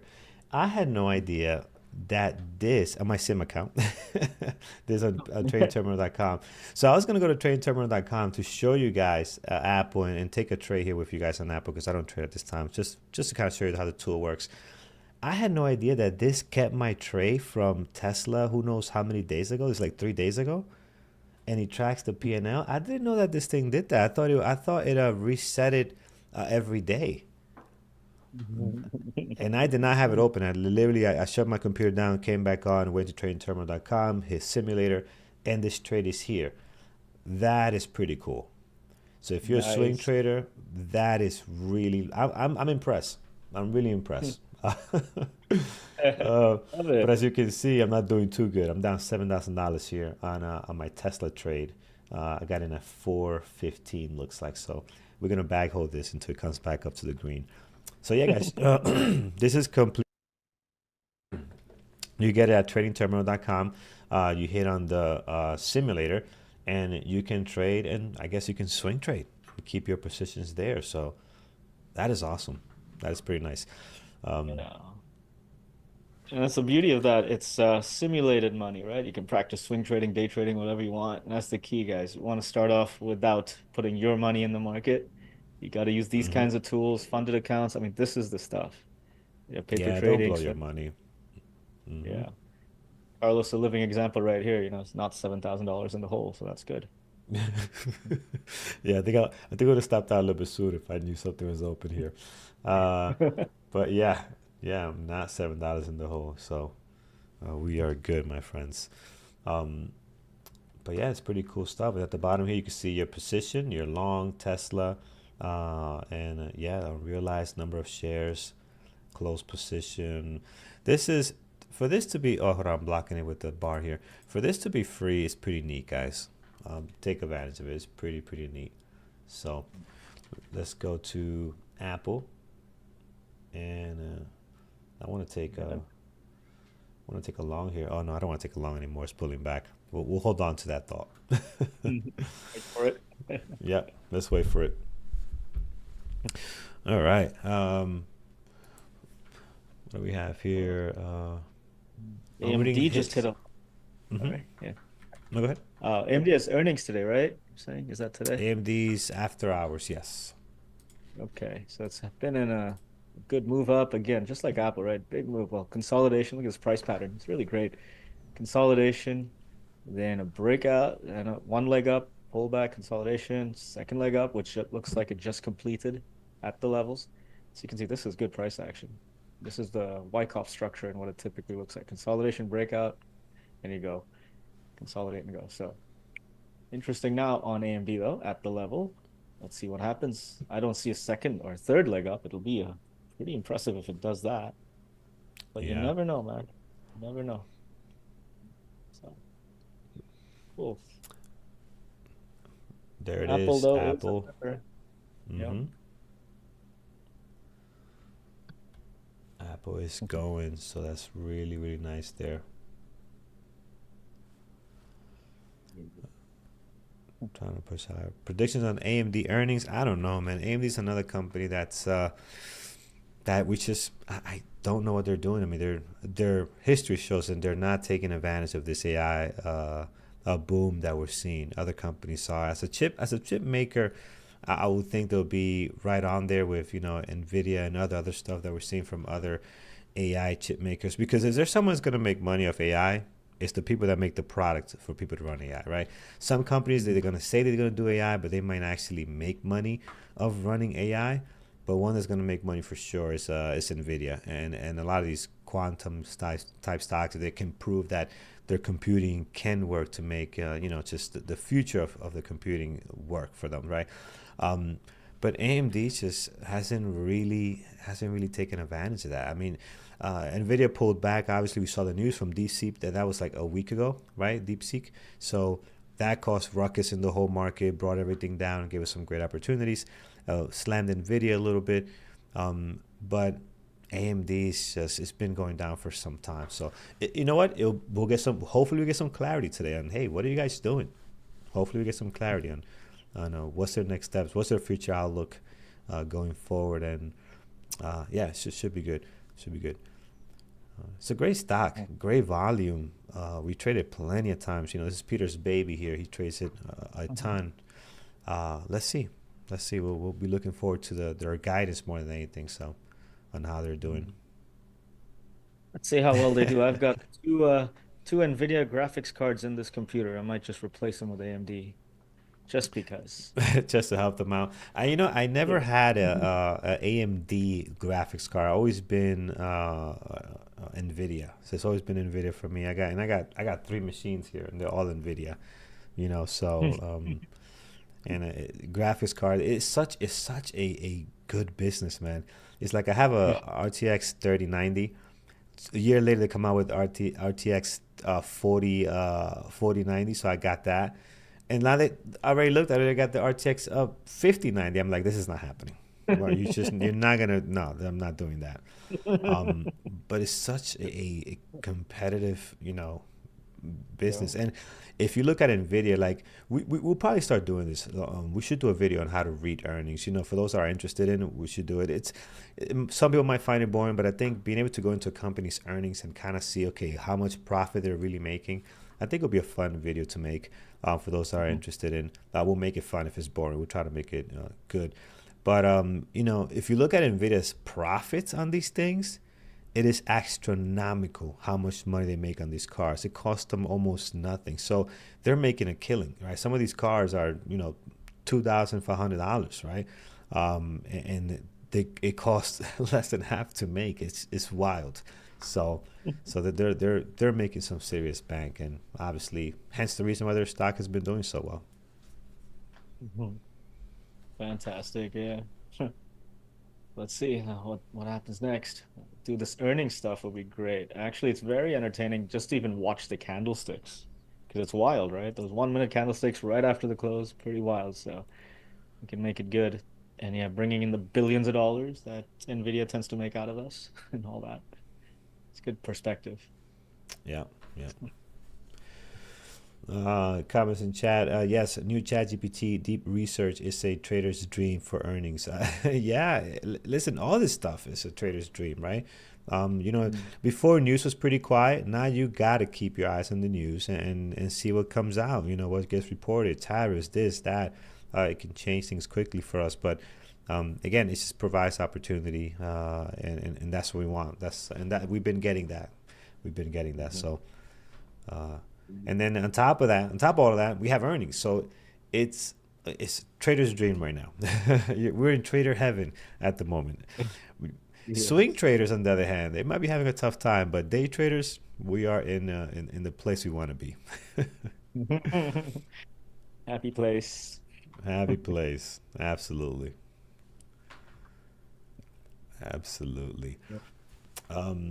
Any questions, guys? Anything else you guys have in mind? Any stocks you want Avi to look at? Pull up on his charts. Let's see here. but Nvidia is still better. People argue about that. I know AMD users say AMD is better. They go back and forth. Who really knows? I think they're neck to neck. But if we go by the numbers, Nvidia is selling more. So yeah, I would say whoever's making more money is better, and they're definitely better. But I don't know enough to know which one's actually better because I never used an AMD card. And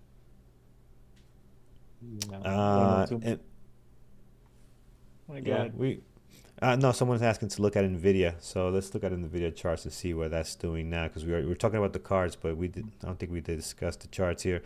What's your thoughts on it? Oh, I love those. Look at those lines on Avi's chart. I mean, what else do you want? That is as Yeah. clean as it can get. But yeah, talk us through this, man. This looks good. Is there any here? So here we pull back from the high level you have there.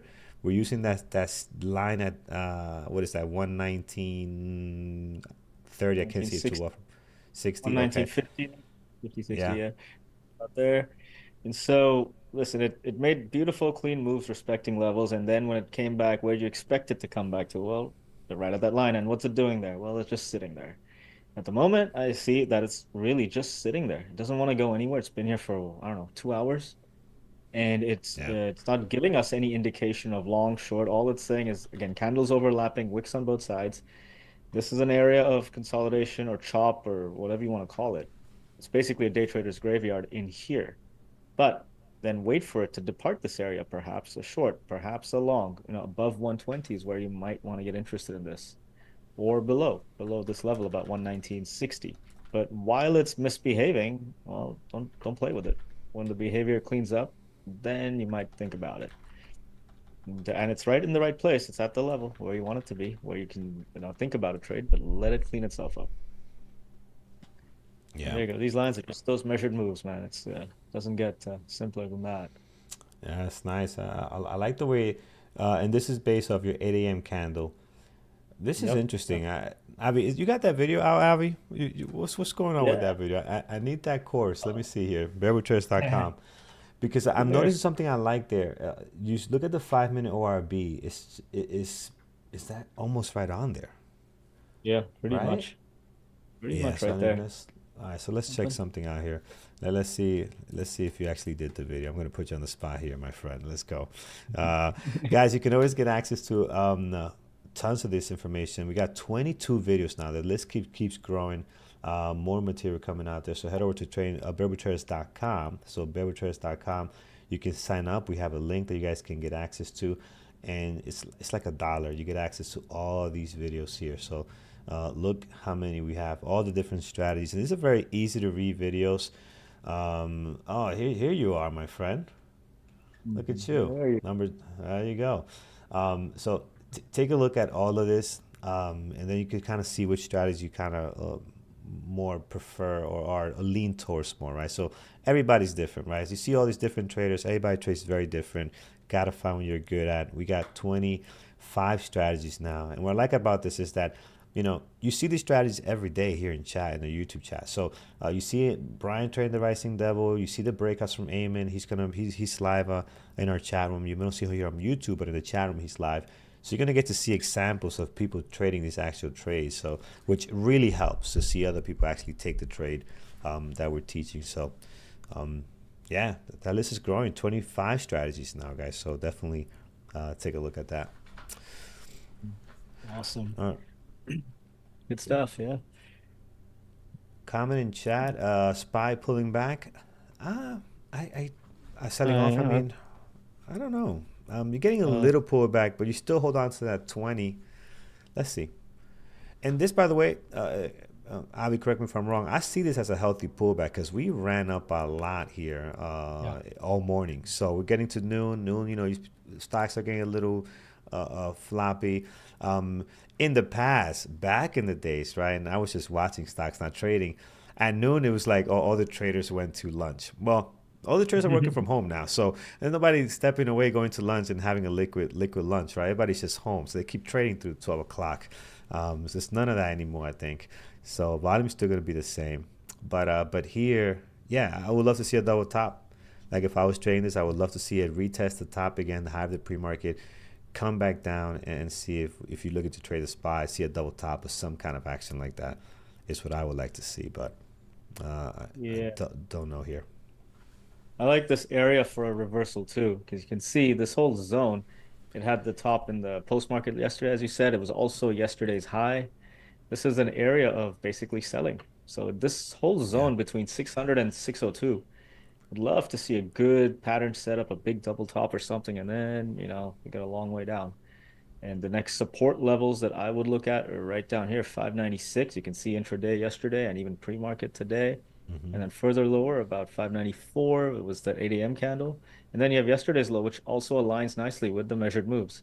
So all I've done here is actually just done the measured moves and then looked at intraday levels on a 5-minute chart. Basically, yesterday's low, yesterday's high, and intraday level. And you can see how just all of this stuff just aligns so simply. You don't have to go too far back, but it's in a good zone where I would say, a short is where I would be more interested than a long. So Yeah, let's see. yeah. See what it gives back. Um, all right, excellent. Let's see here. How we draw measure moves. We got to get a link on that because we get asked that a lot, RNG, here in chat. But, we love you guys. So I was going to show you again how to do it before we get out of here. But we'll get you guys a link because it's a great question. Not a bad question, we've done it a couple of times, but we like to take care of you. So, Avi, how do you draw this? I know you go Fibonacci, you do some hacking, and and you get the levels you need. Oh my God, I'm gonna get into trouble soon. Um, just the simplest way, guys. Take the high of the 8 a.m. candle on a 5-minute chart, the high of the 8 a.m. candle, and the low of the 8 a.m. candle. Right? Draw lines on that, horizontal lines. Measure that distance, and take that distance and go up one more level and draw another horizontal line. Go down one more level, draw a horizontal line, and you can just keep going down and up. Just drawing horizontal lines on whatever platform you're using, but where to draw them is based on the measurement of this 8 a.m. candle. And that's it. That's the simplest thing of it. All this other stuff, I'm just hacking the Fibonacci tool. Don't worry too much about that. Everyone gets mixed up because there's percentages here. It has nothing to do with percentages. Absolutely nothing. Right? It's just the 8 a.m. candle here. I'll show you on Apple as well. You see the 8 a.m. candle? I'll show you this. My lines drawn were right here, 8 a.m. candle. And the rest of them are just the equal distance lines. Whatever this measurement is, from, what is it, 126.17 to about 226.17 to 228, then 228. You add that same distance on, you end up here, what is it, 229.60 or whatever it is. And then further up, further down, as far as you want to go. That's it. Then come back tomorrow and do it again. That's all it is. So, hope that helps. Yeah. What do we think about PLTR? It's just kind of wrapping itself around the VWAP right now. So it's in an area where it can go either way. It can give some back. I won't be surprised if it sells off because of just how big the move is. We're up 24% on the stock. I mean, there's people that believe in PLTR for a very long time. They've been in it. There might be some profit taking. It's going to be hard to get in here for long-term traders, right? Unless you're adding on to a position and you got a good average. Because I would expect, not many stocks hang out. Once they do that gap up, not many stocks hang out at their gap up and create a new island. If PLTR could do that, man, that'd be awesome. But many stocks pull back a little bit because it's just such a big move. So you're going to get a healthy pullback. I'm not saying it's going to go back down to 85, but we should see a healthy pullback here after such a big move. But if the stock is really strong and their forecast and their outlook on their earnings was really strong, I mean, I thought the company was bigger, but the company's only revenue was, they were expecting 700 million, and they made like 100 something million extra. They made 800 million, so 100 million more, which is nice. That's a great move for a company. It could stick around here, but at the moment, right now, it's just wrapping itself around the VWAP, and we'll have to see which way can they pull away from gravity here, because I'm sure the gravity is pulling them down after being up 24% on a day. That's a lot for a ticker, especially this size. We'll see. Yep. Oh, I see it broke down from your measure moves there. So you got a nice breakdown there. Yeah, on the charts, or sorry, on the video. So you look Probably at. some video. Yeah. Yeah. You go into the measured moves. It's actually the smallest part of the video because it's the simplest part. I don't know how to make it complicated. I really don't. Here you go, guys. Yeah. NVIDIA, we were talking about a few minutes ago. Looks like it's ready to go down. Depart that area of chop, and now it gets interesting. Right off of that measure move line. Yeah, nice breakdown. All right, let's see. Yeah, Nvidia going below the VWAP. That is clean. Apple's still holding. So Apple's still trying to go here. And someone mentioned Tesla. Let's take a look. Tesla above the VWAP.